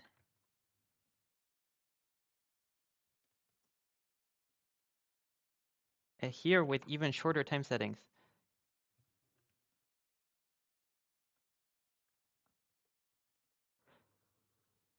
So I'm gonna give you guys like 2 minutes to figure it out, even though the game is really fast. You can have 2 minutes so you can cheat a bit near the end. So, so far the players are very standard. Notice that they're increasing the amount of time that they have. Very good. I think in these time settings, it's just so important to keep your time up, and they have done so far. I am personally quite a sucker for this kind of like abstract influence working together, kind of maybe, but maybe not type of thing.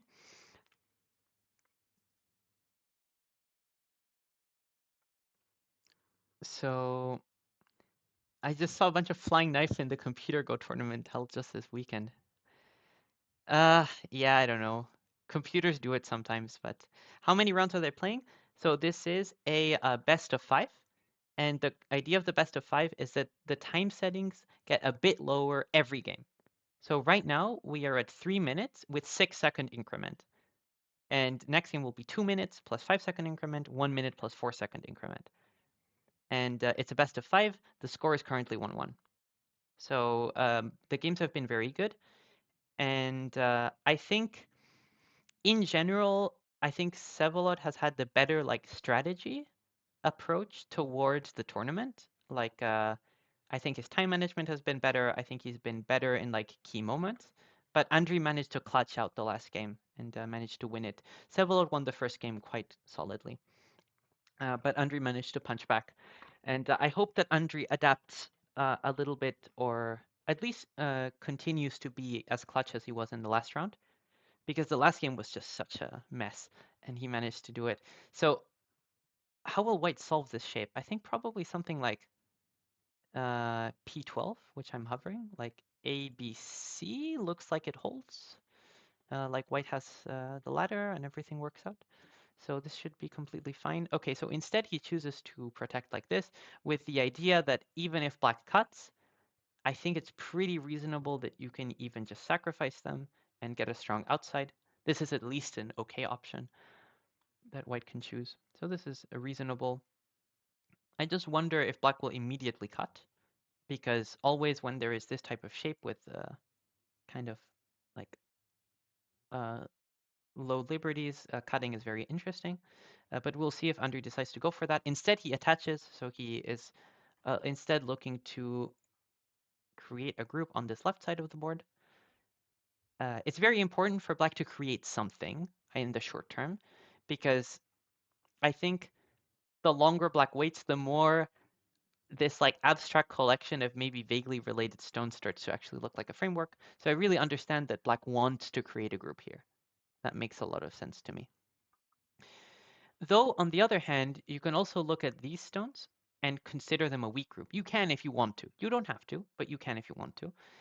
And if you see them as a weak group, and if you see this guy as a weak group, you could also really consider whether it's time for white to play here or for black to, suppose white does some. I know that they're fighting on the top right now, but just in general, like this is probably like a big move that players can look out for in the future. But instead they are fighting, and as usual, they're playing some variation that I don't know about because I don't study Joseki. Oh, this move makes my brain hurt. So there's something like this, and then white has to choose, do I take the corner and give black some outside influence? Or do I connect and black plays here? Either way, black is sort of getting like reasonably strong on the outside. So I think globally, black is achieving his goal of creating a strong group, right? Because we were talking earlier about how white has a lot of abstract influence, and even if influence like is a bit of a social construct, like moyos are like a bit fake, especially when they're this big. Like, what does it mean to have a moyo that is this big? It's still nice to have a group like kind of like plonked down in this part of the board for black. So, so you can get good at the game without studying Joseki's? Yes. Not okay. Okay. So I'm gonna make a sort of like a hot take. I think studying Joseki is almost a waste of your time. Almost. So when I say almost, I mean that the main benefit you get out of Joseki is that these are example. Yeah, they're playing the variation that I mentioned before. Uh, Josekis are examples of best play. They are. Oh, times are swapped. Is that correct? Let's see. No, the times are not swapped. Oh, I forgot to transition it. It was just correct on my end. I apologize. Thank you so much, Skur, for pointing it out. I had just changed it on my end and forgot to update it. So yeah, so the variation that we were talking about showed up on the board, and then black has this group of stones, which is a little bit weak still, but you can see the beginnings of a reasonable group, right? That is not super weak and not a liability, so we'll kind of see how this works out. White is plus 1.6, that's very reasonable. Anyway, back to Joseki, because I like talking about Joseki. Josekis are example of best play. You can look at them as things you can learn from, as in you learn good shapes, you learn good principles for playing the game. You will not win by using Josekis. It barely matters. And I really want to emphasize how barely it matters, because you can play Go without Josekis. Like you can meet an opponent who also likes Josekis, and then you can test your knowledge against each other. But you have to handshake that. And then you're battling against an opponent who also knows Josekis, because they have self-selected into playing Josekis against you. So it's like very meh to use Josekis as ways to win the game. I think that this is a very reasonable variation for both sides. Black looks a bit submissive, of course. Like you can say, oh, what is black doing on the second line? But if you just think of it in terms of like, how is the health of this group doing? This group has a lot going for it. So first of all, it has half an eye. So black can make an eye on the left side, which is always very powerful. And it also has almost an eye here at D. And so in general, this black group is very healthy. And since white was strong enough in the area that black was definitely meant to have like a weak group, I think it's not unreasonable, this variation in general. Like both um, people can be happy with this. AI likes white really quite a bit. I am kind of confused as to why. What happened? Why is it? Why is this move minus 2 points? Ah, okay, I understand. I understand. But it's not super important. So AI is giving white an advantage. I don't think this matters very much. I think that like you can say white is +8, but in general, so long as black is keeping his groups healthy. Okay, this move looks a bit strange, I have to say. But AI doesn't mind it very much. If you refuse Taisha, you lose 2 stones of strength. You also gain 2 brain cells. You double the amount of brain cells, in fact. So this is very strange. I dislike what black did, and AI I have in the corner of my eye is agreeing with me. This shape is terrible. Like, no way this shape should be a thing. I think black started to go wrong very quickly. Black started to go wrong right here. This is illegal. You can't play this move. This move is not shape. And after you cut, you have this triangle shape, and what did you do? Like, now you have this heavy shape of stones, which isn't, like, reasonable. Like, it's not doing anything. And just this exchange just hurts so much, A for B. So we are updated. This is the current position. And Andrii's even down on time. So he only has 1 minute left. Sure, but if you play something bad, you could also put yourself in a bad position for the rest of the game. Talking about Joseki, yeah, but there's ways to avoid getting really bad positions in Joseki. Like, what you need to know basically is some simple corner patterns that will keep you out of trouble. Oh my god, this move. Okay, so, okay, you know what this move is saying? Let me translate. Andrii is saying, A, or I kill this. Because I don't know what else he could be saying that even vaguely makes sense. But this move is not anything you could like. First of all, you're gonna get peeped, and your shape is going to look like this. So, like, look at this movement. I'm sorry. I can't. I can't. So, what does white do to show that this move is stupid? Anything you possibly can imagine. Like, you can live on the right side, and that's completely fine. You can, like, probably still play here, and you're not dying on the right side yet. But I think the best one is here, and if black cuts, that doesn't really matter because you can still live in the corner. So this cut is not of huge material importance. So it's just, yeah. So in practice, Andrii also thought that connecting here and pretending you can do stuff is a little bit much. So he cut immediately at P13, and uh, Vsevolod is immediately showing us why spending 2 moves to cut the marked stones isn't that good because white can still live in the corner.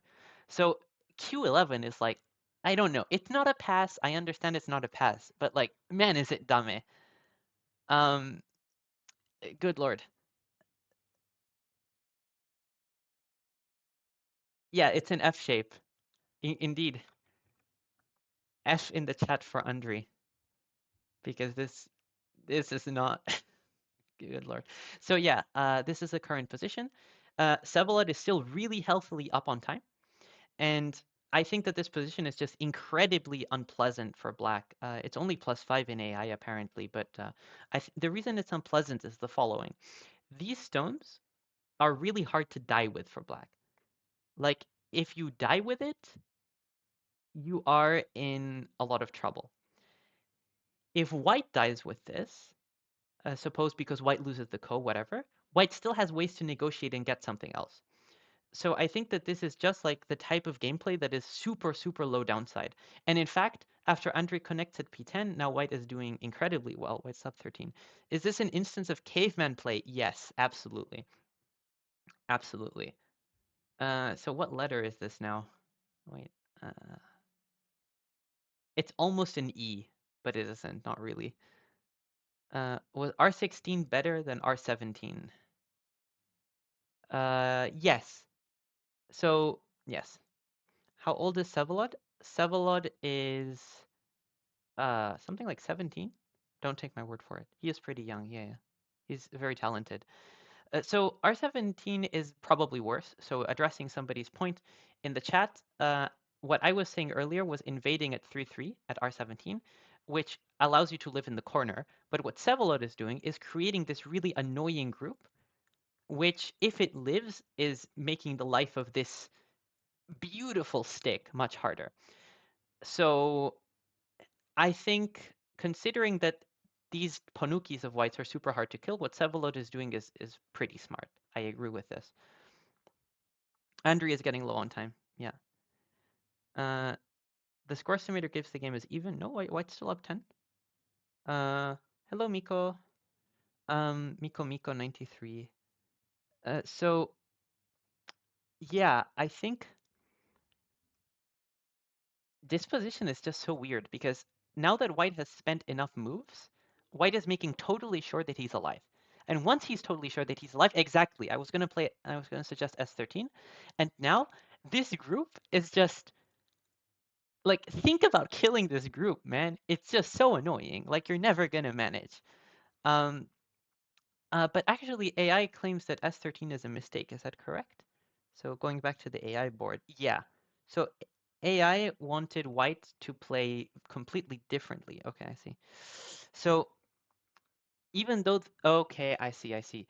So the problem is, I was talking about like, oh, after White plays S13, it's incredibly hard to like play this position for Black because the group is unkillable. Black just is breaking out. And if Black has time to break out, then S13 isn't really a good move because you're threatening something that's inexistent. And White, in fact, has given up. White has allowed Black to break out, and then S13 just looks pretty stupid, right? Because White's just wasting their time. Now, to be clear, White is now extra hard to kill because it's possible to just live in Gote, but it's possible to live. So I suspect that both players are uh, like still like happy-ish with this because White has the option to live with the right side, but at least Black has avoided Armageddon, where he has managed to pull his stones out, right? Now, White is spending his time playing the Ko, with the idea being I can maybe attack these Black stones as co-threats, and that way manage to like fund my Ko, which you can do. Which you can do. I think that's completely fine. But then you can imagine, like going all the way back, why would White play S13, right? If he could have just started the Ko immediately. Why play S13? Then this is the current position, by the way. Black played this Ko threat. White ignored and took. So now Black is dying on the top side, and now Black will have time to kill the right side. So this is a complete trade, and it's relatively even. So both players have agreed on this weird compromise. Oh no, this doesn't make sense. Okay. So what doesn't make sense to me? Black played S7 as a co-threat, right? White ignored. And Black decided to then start playing on the top side anyway and not go through with his co-threat. Which is a bit strange, but I think what he's trying to do is get it in Sente. Like, he's trying to now, maybe now he's going to cut at R7 and say, oh yeah, now the top side is too hard to kill. You're not going to manage, right? Is he right? Maybe. I actually doubt it. I think, yeah, White just plays L18, and I think the Black's going to die. So, yeah, maybe even the AI is confused in this position, but maybe it's stabilizing by now. I don't believe in this effort of Black's. I think White is going to reasonably easily kill this. I don't think that this is a challenge. I think, yeah. Now, we're just going to kill like this. This is just dead. There's nothing to do. And if white kills, white is definitely favored in this position because there's too much cash on the top side. With all of that said, black has some influence to play for, right? So now that we've killed this, we are totally, totally strong on the right side. So now what we need to see is black playing to see, like, how much can I make out of this general area in the center? Like, shortly, we are going to care about this. For the time being, black is spending a little bit of time trying to live on the top side. I think that this is a relatively thankless attempt. I don't know how black's going to do anything. White will just play n19, and black can try j17, going after the two stones here, but I think white should just be alive relatively easily. So I think there's nothing to be done for black. I think this top side is kind of over and done with, to be honest. Does AI agree with me? Yeah, so Andrii is trying to make something happen, but I don't think that there's any promise in it. Vsevolod is keeping his cool, I think, and doing business. Wait, oh no. Oh no, is there a blunder? I think there's a blunder. Oh no. I think, what was, oh, I see the mistake. I see the mistake. Yeah, yeah, so what happened is now that black is in trouble here. Yeah. Not black, white is in trouble here because after white takes, this cut is just completely messing with you. So in fact, what should have happened, I think, is white should have played j19 immediately and then probably crosscut. How is this different? Now, white is connected in the center and white is still winning the liberty race by 1. So white's empty triangle is actually a losing move. So this is the position we're currently at. White actually just took it, and now white is losing super hard. White is resigning.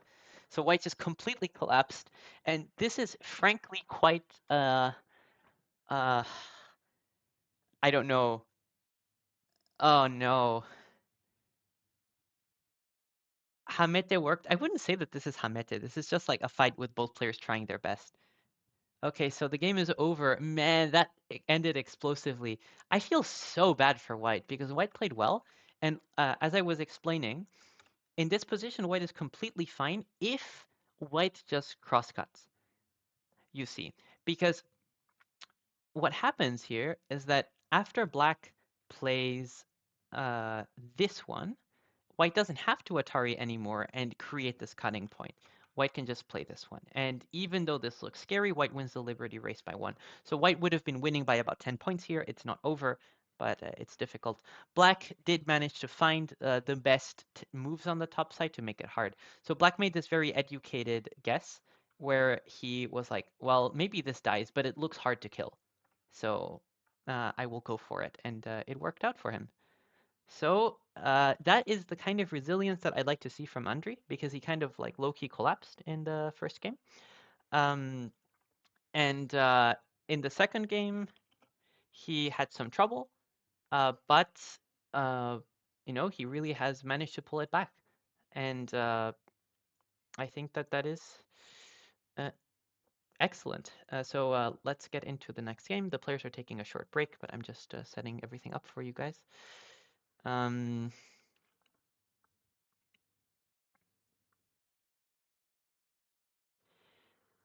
so let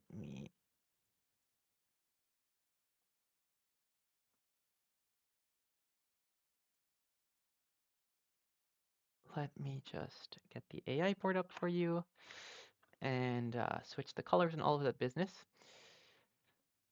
So what I want to see from Vsevolod next game is a little bit of patience. And I know it's hard with that type of like really like cutthroat time settings.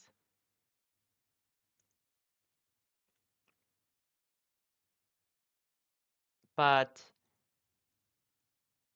like you basically have to like take your time and breathe because Vsevolod played that empty triangle like really, really willingly and quickly when he had comparatively a lot of time, right? He had I think like 30 seconds on his clock, and he played that empty triangle, which just completely, completely collapsed for him. And yeah, that's just a shame. that it had to end that way. And I think next game it's really hard in these tough time settings, and you're kind of like pressured to really like keep your time up and all of that business. But it's just important to take a deep breath and make sure you play the right move in the really, really crucial fights. And Vsevolod wasn't able to do it, and he got punished for it from a very good position. So that's really a shame for him. Um, so you guys should now be able to see the AI board. Can you or can't you? You can't. Hold on. Uh, yes, you can. Good. And I have to update the score as well for you guys. The players are almost started, but not quite yet. Just so you know, we are not yet in game.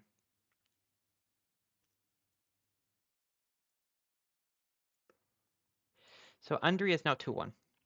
He has pulled ahead. And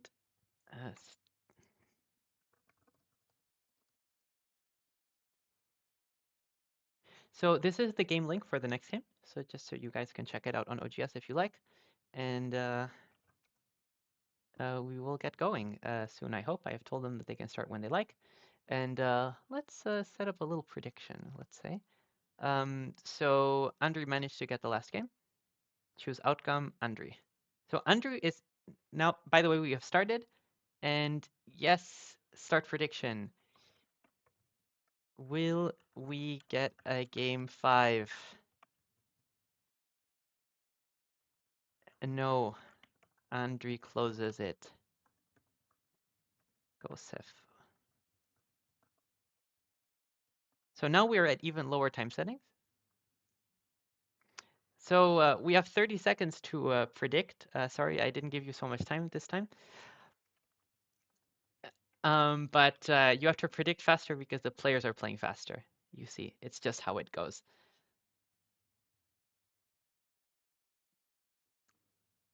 And are the colors right? Yeah, so far, just some standard Josekiing. I'm also cheering for Vsevolod because we want a game 5. I want him to fight back. Damn, so okay, so Andrii is still at about 60%. People are holding to their prediction from earlier. In the first game, by the way, for people who weren't here, Andrii got like a 99% or something like that prediction at the very beginning because Andrii is supposed to be the stronger player, but in these time settings you don't know. And Vsevolod started with like absolute statement game. Sorry about that game. Prediction was too fast. Well, I just wanted you to like I mean, to be honest, I forgot to make it slower. But I just thought it would be funny to do it with the players. I didn't have time to type in a big enough number. Oh no. Well, I'm sorry about that. Anyway, man, the game is really like racing ahead at the moment. The players are playing really conservatively. It doesn't look like it because there's a lot of different groups, right? And it's like okay, so many groups, they're all floating here and there, like, but in fact, the players are just playing shape. They're just playing a lot of safe two-space jumps. They're just chilling.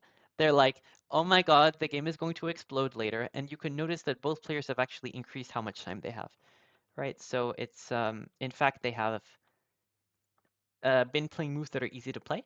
Now, you can observe that with so many groups, right, and so many potential cuts, and having to worry about what if later black invades the corner? What if later there's a peep here that will end up in a cut? And yeah, with all of these questions just lingering in the air, even though all of these moves have been easy to play, these jumps, these one-space jumps, are very natural moves for players of this level. It's just really hard to actually navigate these positions later when push comes to shove, right? So that is something we can look out for, that things might get really, really complicated later because even though the moves are easy to play, the positions are not easy to play later, right? Yeah, the prediction speed gets faster every round. Next time you'll have 20 seconds. So This is the first strange decision in my opinion. This black attach and push and cut doesn't really make any sense to me because it's also strengthening white on the lower side. So I'm not exactly a fan of this. I would have just jumped very simply and just kept the uncertainty because white always has to worry about me invading later. So as it happens, black has chosen to attach and cut like this, which is meant to give his own group a little bit more strength, but is also giving white a little bit more strength. I wouldn't be surprised if white potentially Atari. Wait. Hold on. Can white fight? This is really barbaric, but can white fight like this? It's probably no good. I don't recommend this. Okay, yeah. White chose to like, you know, play sanely. And notice that the cut doesn't really work. White can handle it just fine. So white gets to Tanuki. And there's a little bit of a question for later about whether this move is a thing for white. For now, it probably isn't because of this net. No, but it is. This cut exists. It might be useful later. Like, just know that this white stone at L4 is not like categorically captured. It's only categorically captured if black invests a peep here. So we will see if that happens later. Like, if black wants to feel safe, black will peep. But black might not want to peep because maybe he wants to peep from the other side or cut or whatever. So we will see how that develops. So to be honest, I'm really starting to get attracted to this corner on the lower right. It looks sort of ancillary because there's so much stuff going on, like how is this group on the top side? How is this black group? How is this white group? But I'm just wondering, like, with this cut over here, wouldn't it just be like super, super annoying if black invaded the corner? Like, I think it's not the biggest move on the board. It's just on my mind. I'm sure it's on the mind of both players as well. I strongly suspect it. But for the moment, the players are just taking it a bit easy, just playing in the center. I wonder, this group over here, it looks pretty strong. I just wonder if in the long term there's any issues like with the peep and maybe playing this one. Because if black is able to break this shape, that means that the white group doesn't have eyes. So that means that in the long term, a move like this might worry a white. So yeah, the computer certainly thinks the corner is important. Yeah, it does. I hadn't been checking the computer, but yeah. So yeah, indeed, if apparently this is what has happened. Black has invaded the corner, and I'm like, wow, now wait, this cut is just working now, no? Hold up, because now this doesn't work anymore. You can't hunt it because black cuts. I wonder if white missed it, that the cut just works now. It says black plus 2.6. I don't even know what white does about this. Like, it just looks annoying. Oh my god. I don't believe in this for white. This looks so difficult. Okay, you're sacrificing like this. I see. So this is only black plus 2.7. So the idea is, yeah, white basically keeps the corner, gives black these stones on the lower side. White is dead with the marked guys. And white is saying that Sente is sufficiently valuable that, like, I don't really mind this. Do I agree? Not really, because we were talking earlier about how there was like some aji around K5. And in fact, there is no aji around K5, not anymore, because now that white is dead, there's just nothing to do. So I'm not a fan of what Andrii did here, but at least he's getting Sente and, he's getting a lot of nice dame in the center, so I'm sure it's worth it for him. Um, they have so much time given the setting. Well, that's the thing I was mentioning earlier. They're playing these moves that are so easy to play. Like, one space jump, never bad, right? Like, you can always just play a one space jump and chill. And they have spent the entire game playing one space jumps and chilling. And it's like, sure, you can do that and preserve your time. And it's a good thing to do in these time settings.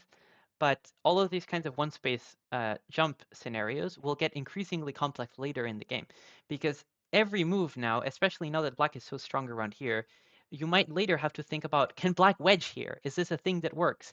Because if white doesn't have the connection at S10, later, it might be an issue that white will have to give up some points and all of that business. So it's just actually an incredibly complex position. Like, it's easy to play up until this point. It's just really hard to play afterwards. My one space jumps have been cut so many times. You know, that's one of those things where beginners, like, kind of are taught that one space jumps, like, aren't cuttable and that cutting them is a mistake and you shouldn't cut them, whatever, whatever, right? But then when you grow up and you become a stronger Go player, you do learn to look out for them. Like, it is true that most of the time one space jumps aren't any good, but it's like always a thing that's in the back of your mind. Like, could it happen? Usually the necessary conditions to make this kind of cut happen is like, is black really strong? And since black is really strong, maybe you can consider playing this. Like something like, we peep here, so white can't connect easily. We play this one, now we play here, and maybe we'll make some cash. Maybe it's not the biggest move on the board, but it's something really worth thinking about sooner or later. Instead, black has peeped on the other side at Q13. Remember how we discussed this together, right? That if black plays Q13 and white connects, then this cut actually becomes a thing. But white has very cleverly played M16, and the idea behind that is that after black cuts, white can cut with no problems, and now black can't get out with N16 because white cuts. So black has already, white has already preemptively defended this. And now white can connect. So this is very interesting of white. It's a very clever like little reading sequence. But black has decided to go for this anyway.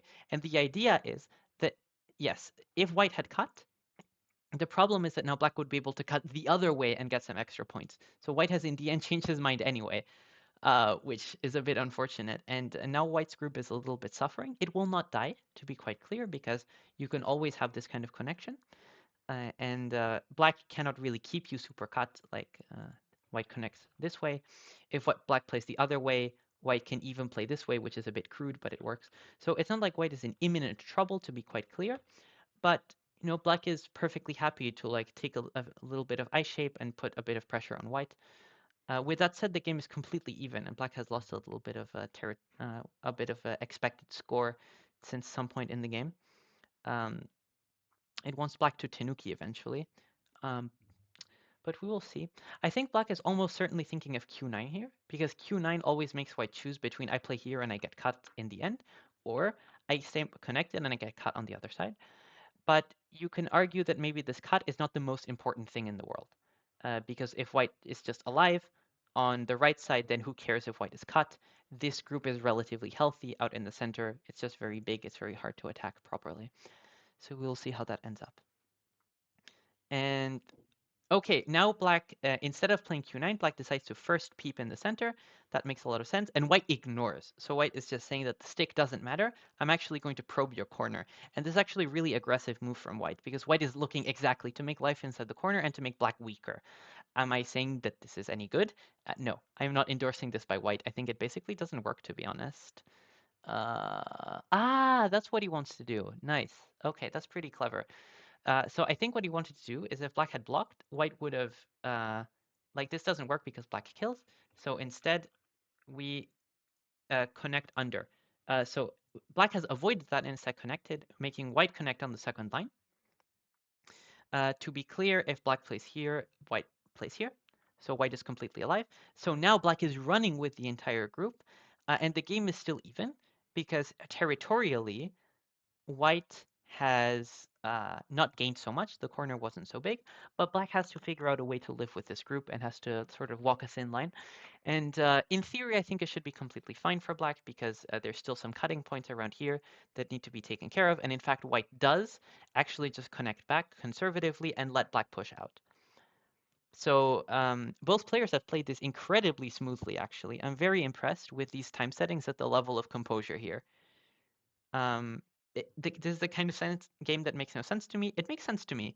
The players have played really, really, really well. Like, I know that there's lots of one-space jumps and it's all super abstract, but notice that when you play these kinds of one-space jumps, they're also expendable. Like, these stones, they're not really important anymore because white is like semi-connected on all sides and black doesn't have like a super easy way of cutting them.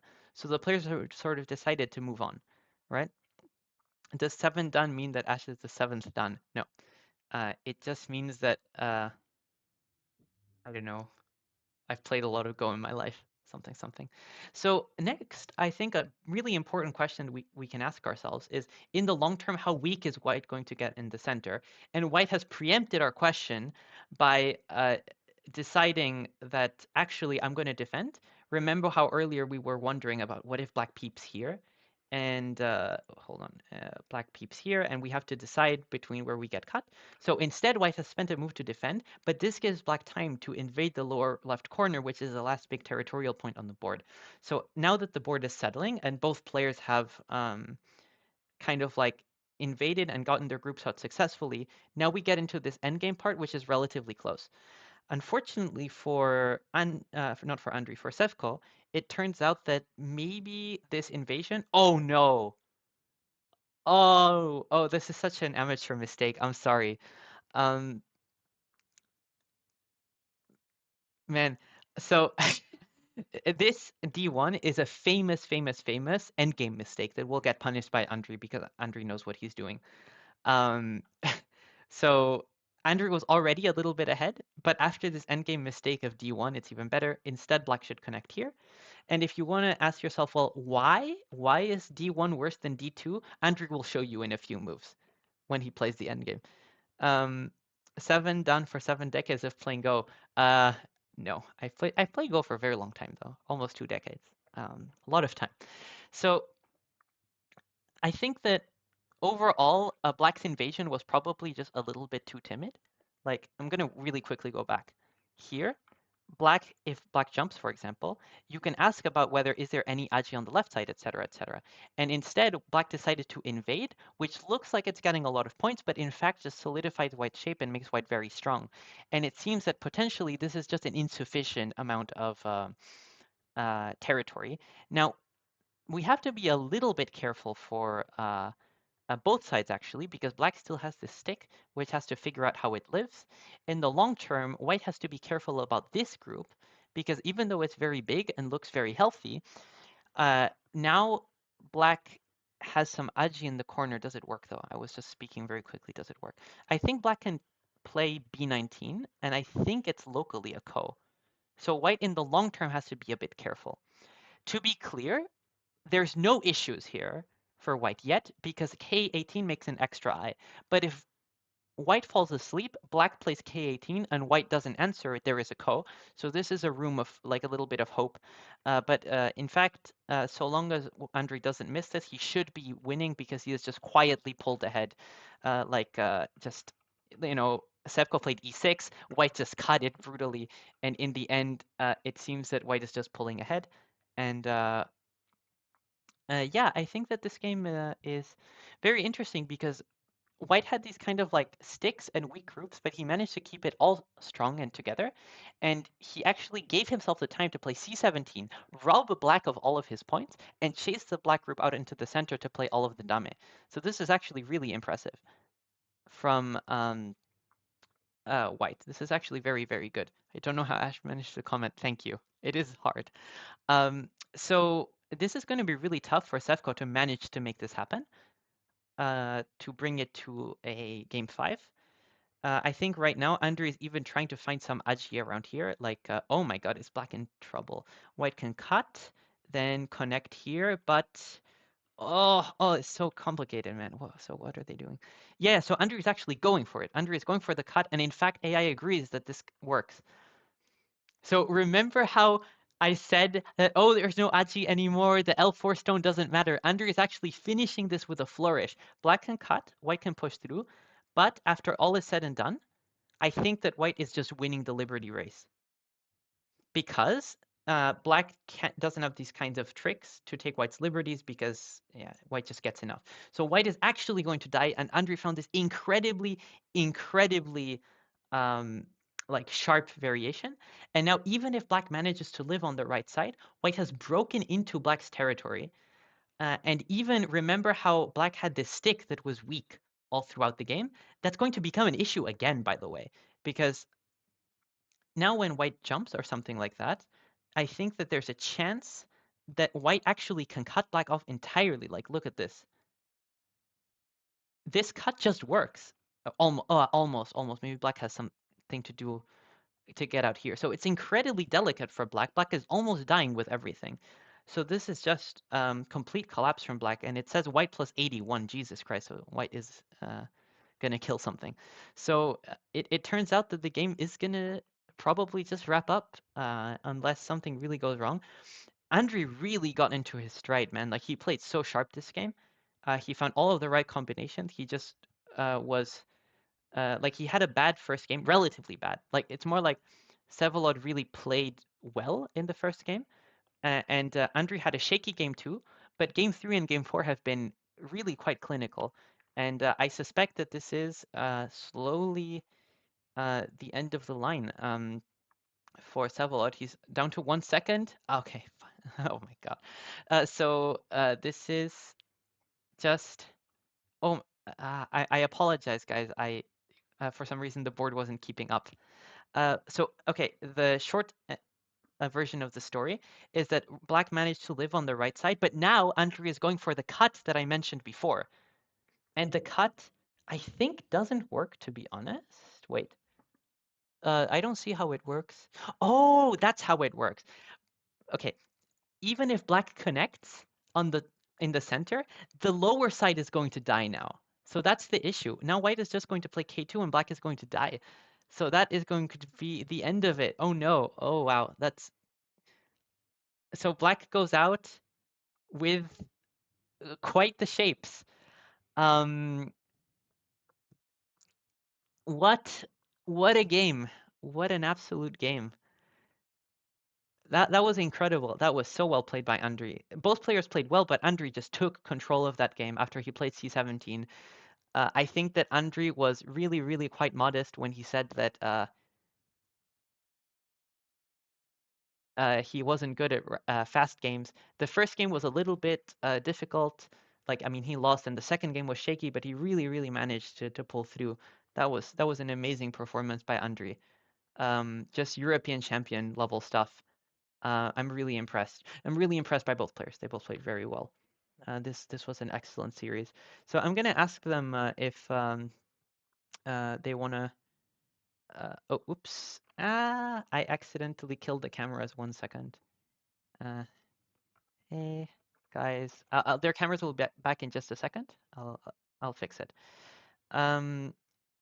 Would you be okay talking shortly about the games? Let's see if they're up for an interview. It's always appreciated. 1 second, I will pop out the chat. Hold on, I will in a second bring them back. Yeah, okay, so they are back on stream. So Andrii is currently FK. We'll wait for Andrii. So we're gonna interview the players, or at least Sevko said that he's willing to chat. And after the players have kind of shared their thoughts on the games, we will wrap up. So we'll see. Kind of. I'm just setting up the desktop audio so that these guys are audible for you. We're not yet interviewing them. I'm going to wait for Andrii for a second. But I'm just setting everything up. Thanks, I didn't know that there was higher than Dan. Yes, so there are players with a professional title. There's like less than 1,000 of them. So Andrii is a very strong player, right? Let's unmute these guys if they want to say hi. Hi. Hello, hello. Hello, Chat, hello. chat, can you hear everyone? I think Hope you so. can. Um, I will also turn on chat just to hear. yeah, excellent. By the way, if people want to drop questions to Andrii and Vsevolod, this would, yeah, sure would be nice. Yeah, congrats, guys. You played so much better than I did. Like, it's ridiculous. Like, the series last week was a complete clown show, and you guys played so good. I know it doesn't feel like you played good. You're probably like all annoyed at yourselves, but I thought you played really Well, well. I think the first game was very high quality somehow. I didn't realize, and I was kind of shocked. Vsevolod, you played so good. And like I said, I thought like, okay, I miscalculated at some point and I lose like 5 to 10 points, but that was probably one thing what I lost. But before that, everything was really clean.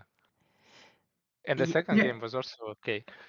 It was very close games, and only the last one was like some last two were a bit. I think I got yeah. lucky in some situations. I think after I didn't realize in the third game that those were the cutting 5 stones in the center, and after that I kind of also collapsed in the fourth game as well. At least I don't think I played as good as I played the first two. Yeah, definitely. There was a change in momentum. Like game two was really shaky from both sides. I mean, it was a very difficult game to play well, right? And you guys played well for a very long time. Then it got really, really like hard at the end. But afterwards, Yeah. Andrii like really took control. I have a question for Andrii, actually. Hmm? Was there like a change in like mindset or strategy between like game two and three, roughly? Because that's when I felt like you really like took control. No, No, you're just not really. I mean, I was like, to the game number two. If I would lose that, I mean, probably I would still not resign, but mentally it would be hard because I was ahead by 20 at some point, and then suddenly I start to collapse, and the time is ticking, and I mm. realize that I made a mistake after mistake. And usually in this kind of games, in the real game, I like to take a pause like 5 minutes to refresh. Here, there is no Yeah, when pause, and things go that bad. Yeah, yeah, absolutely. think of bad, and you don't know how to stop it, and that was really hard. And then somehow I But you managed to managed. win. But you actually managed, Yeah, right? That was really I impressive. don't know how. Yeah, but I also checked AI. There was some sequence, some crazy sequence, which I felt there is. Like on the left side, I thought there is some crazy core if White would get, if Vsevolod will get a descent on the top side. But then I get the push, and when I get the push, I managed to fight back, and already like I assumed there is some risk, but I didn't really want to go for that. And then when I managed to win that game, I thought, okay, it's best of three, some blitz. Also, mentality changed. After first game, I felt really bad, and then after the game number three, I said, okay, if I lose this, it would be 1-3, then it's okay. I mean, I'm fine. Ah, so So it it's just it's already good when you yeah. have one game, so you don't get blown out. Yeah. You mentally it's easier, and then like yeah, if Vsevolod wins, I mean the first game he played, he really deserved to win like this, and then if he would play like this and he would win, then I don't really have. At least I would be okay with myself to Yeah. lose, so it's So fine. so I'm gonna ask a slightly cruel question, actually, that somebody Hmm. is asking in the chat. It's still a question for Andrii. Um, so there's a particular move you played that sort of piqued our interest in game three. Not was it game three? It's the one on stream right now. I think it's game three. Yes. Q11. Can what was behind this move? Because we couldn't figure it out. So The I idea. thought I could cut the two stones Hmm. because it's not working, Yeah, it's not working immediately. uh, So you prepare it. and yeah, and I prepared it, and I thought White would just answer, and then I would play like R5. This was the plan at the moment, the bottom. I see. So you're kind of trying to make it Miai. That's what we thought you were doing, but Yeah. I mean, it actually probably works in the sense that yeah, that makes sense. That makes sense. But it's just Also, like a feels bad move to play, but it makes sense. it it feels bad, but I also thought that I cannot give up the four stones. Like I probably I should like consume R5 immediately, but it felt like wrong to give the stones, and I thought if I play R5 and White cuts, then when White capture the four stones in the center, I will lose the semi for two stones afterwards. Right now I have a Yeah, lot of liberties, and I thought just creating a lot of liberties at the moment will will allow be me to helpful. survive with this. Yes. Mm. So I thought, okay, at least it's liberties, and then I can fight and see if I can get out of it something. Yeah, and you did. You did. You found the way to cut through because at some point White in this particular game, White tried to basically kill you with S13, and you managed to find the way out with the Yeah. shape. So it really worked out for you. But I saw I'm already alive after Atari. So I saw after the cut. When I cut, I thought you cannot Atari at Q13 because I can go out. hmm. So at this point, this was also the I see. preparation So a you'd bit. already figured it out that white couldn't Atari. Oh, Yes, that's very yes. And nice. then That's without very nice. Atari, I thought if you cannot Atari, then probably it's kind of cool, but it's like I have unlimited amount of cost rates. Also, I was not sure is S7 kills the group on the right because Mm, it was tricky. I was counting, but I was not really sure. yeah. And what center moves I have. This was a lot of calculations. I didn't even manage to try Yeah, I anything. mean, of course you can't get to the end, but what you say makes a lot of sense. How you're kind of managing. I mean, white is better, but you definitely have something to play for. And after you manage to get out in the center, you really close this game out quite well. I have a question for Vsevolod. So, uh, game one was really, really nice. So I think both chat, like both the viewers and I, were really impressed by just how clean that game was. Um, and I'm wondering, like, how much more difficult it became to play cleanly when the time settings were getting shorter, or was it because the match was getting more advanced that it got more difficult to play, like, kind of like calmly? Yeah, I think I was I entered like in the first game. I had time to count, and I didn't make any fast moves, you could say, which I didn't count all the way through, or at least most of the moves. And in the second game, I started on the top side. I'm not sure if you remember, but I tried to go for a kill and try to capture 2 stones, but I didn't realize how how much harder it will be than I imagined. And after that, I collapsed a bit and even thought about resigning at some point, but like it was still a long game. Ah, I see. When you But tried to kill the 2 stones on the top. yeah, Yes, sorry, I see, I see. I'm showing the viewers as well. Hmm? yes. I see. So So with that was my the first rough moment T17, for you. Like basically when you tried to kill those 2 stones on the top side and Andrii managed to connect quite nicely, that was like one of the first panic moments for you. I wouldn't say panic moments, but something that happens when I don't have enough time to count. And Mm. here, when Andrei played Hana, I was planning to play Hana as well, and I thought it was fine overall. But then in the last second, I panicked and played M17, which doesn't work. And after that, I I see. was a bit upset. I see. Yeah, yeah, because M17 is indeed not working. And I see, I see. Yeah, that makes sense. So, yeah, I think basically in game one, even though the time settings were fast, you basically didn't have to do anything you didn't plan for, right? And then the game got rougher when like you couldn't plan for your moves or really unexpected stuff happened. Yeah, I think this game was by far like kind of like the tipping point, sort of, because it was like a rough one for both sides. Like it really went back and forth, right? And then at some point, it's like Andrew was doing really well in the like here when like black got a little bit turned into a pretzel, and then white got in a little bit of trouble again in the center, and I really felt like when Andriy managed to clutch it out, it was like kind of significant. I don't know, just my perspective as a viewer that like, if Andriy loses this one, it's going to be really rough, but like Andriy made it back. So I it's, yeah, go ahead. yeah, I kind of expected to lose this game, and I accepted it. And I didn't think I would go to 0 as well. So for me, I don't think it was a turning point. Actually, for me, the third game was more important, Oh, where okay. I made a few basic routine mistakes, which I shouldn't do, and forget. Like I think after I forgot that my 5 stones in the center in the third game are connected to the black group on the top. I had a switch mentally, and in this like in the fourth game, after that, I played much more defensively, Yeah, even yeah, though yeah. I think I excel at harder fights. Yeah, yeah, yeah. That's something I was saying about you, that you kind of excel at like really, really complicated positions that are rough for both sides. and at making life hard for both players. And in the last game, I mean, both sides were very conservative in the beginning, but in the end, it was Andrii driving the match. Andrii won. Someone asked in chat, so Andrii is now 3-1.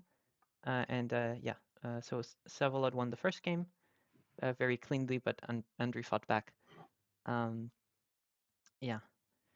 So The mistake D1.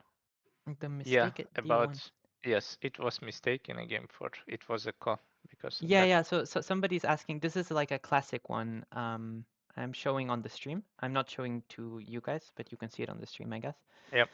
So D1. Yeah, because I was saying, oh yeah, I don't need to show you this mistake because Andrii will show you this mistake in endgame in a few moves. But then the game ended.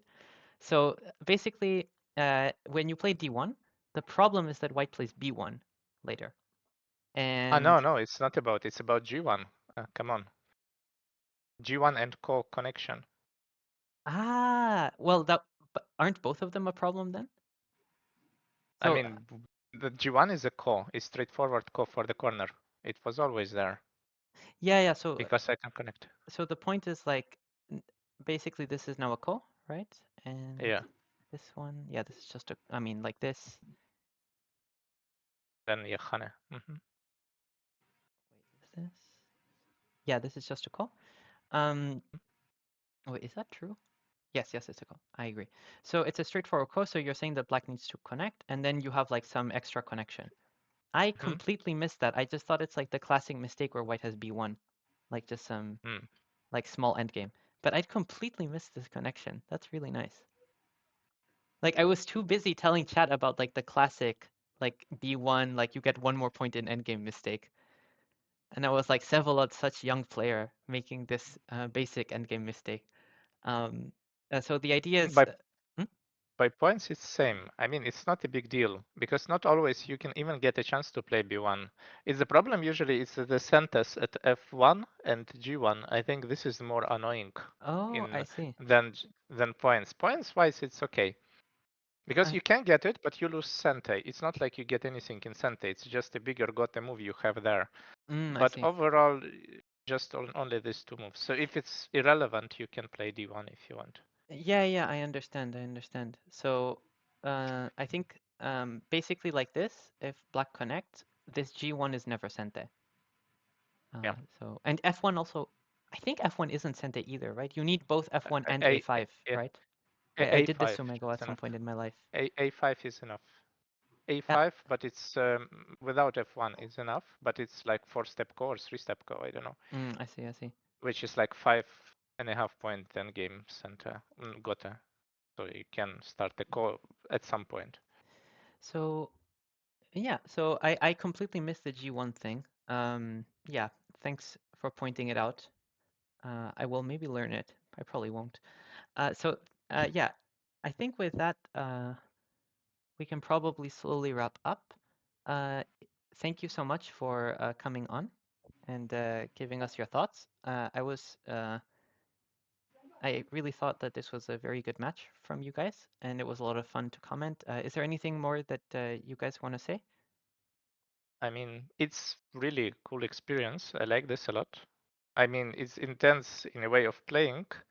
It's as similar to the long bunch, but very intense and like also like a long game because like you lose the first game, it's like you have a bad Joseki and then come back. I like this format a lot and I enjoyed also a lot. Thank everyone for watching and hope to see you in the next matches. Yeah. Yeah, I also think that this is the kind of format which we might want to see more because first of all, it's very exciting for the viewers. I think to have the best of fives, and each game is quite fast, so you never know who will win in the end. And as well as the excitement of having 5 games to play, 5 games, I guess 4 in this case, but it always makes the stakes feel higher than they are in best of one. Yeah, I also really enjoyed our game and our my match that I played and this format. It's a lot of fun. I would love to play again, except I got knocked out. Yeah, it was a lot of fun to comment. I just want to say thank you so much for playing. I enjoyed just being here for this. Congrats to Andrii. Andrii will move on to play. I'm not sure who. I don't think that your opponent Valerie. has. Oh, Valerie, Valerii. I Ah, have. yes, of course, you're on the same side of the bracket. So Valerii will play Andrii at some point, and I think they're both very strong and very fast players, at least in slow time settings. So that will be fun. And thank you to everyone for watching. And congrats to both players for very good games. I guess especially to Andrii for winning. And I hope that everyone has a nice day and all of that business. Very last short note before we go. Um, in 1 week, there is the next match. So I'm here kind of in the way. Let's make myself smaller. There is a last game. Next game is Stjepan Medak, who is a young talent from Croatia playing Ben Zero, who will get to I don't know, probably mauled after he loses. I really hope so. I'm sitting on Ben's face. Yeah, exactly. Let's just be a bit more on him. Anyway, thank you so much for watching, everyone, and have a great evening. Bye. Bye.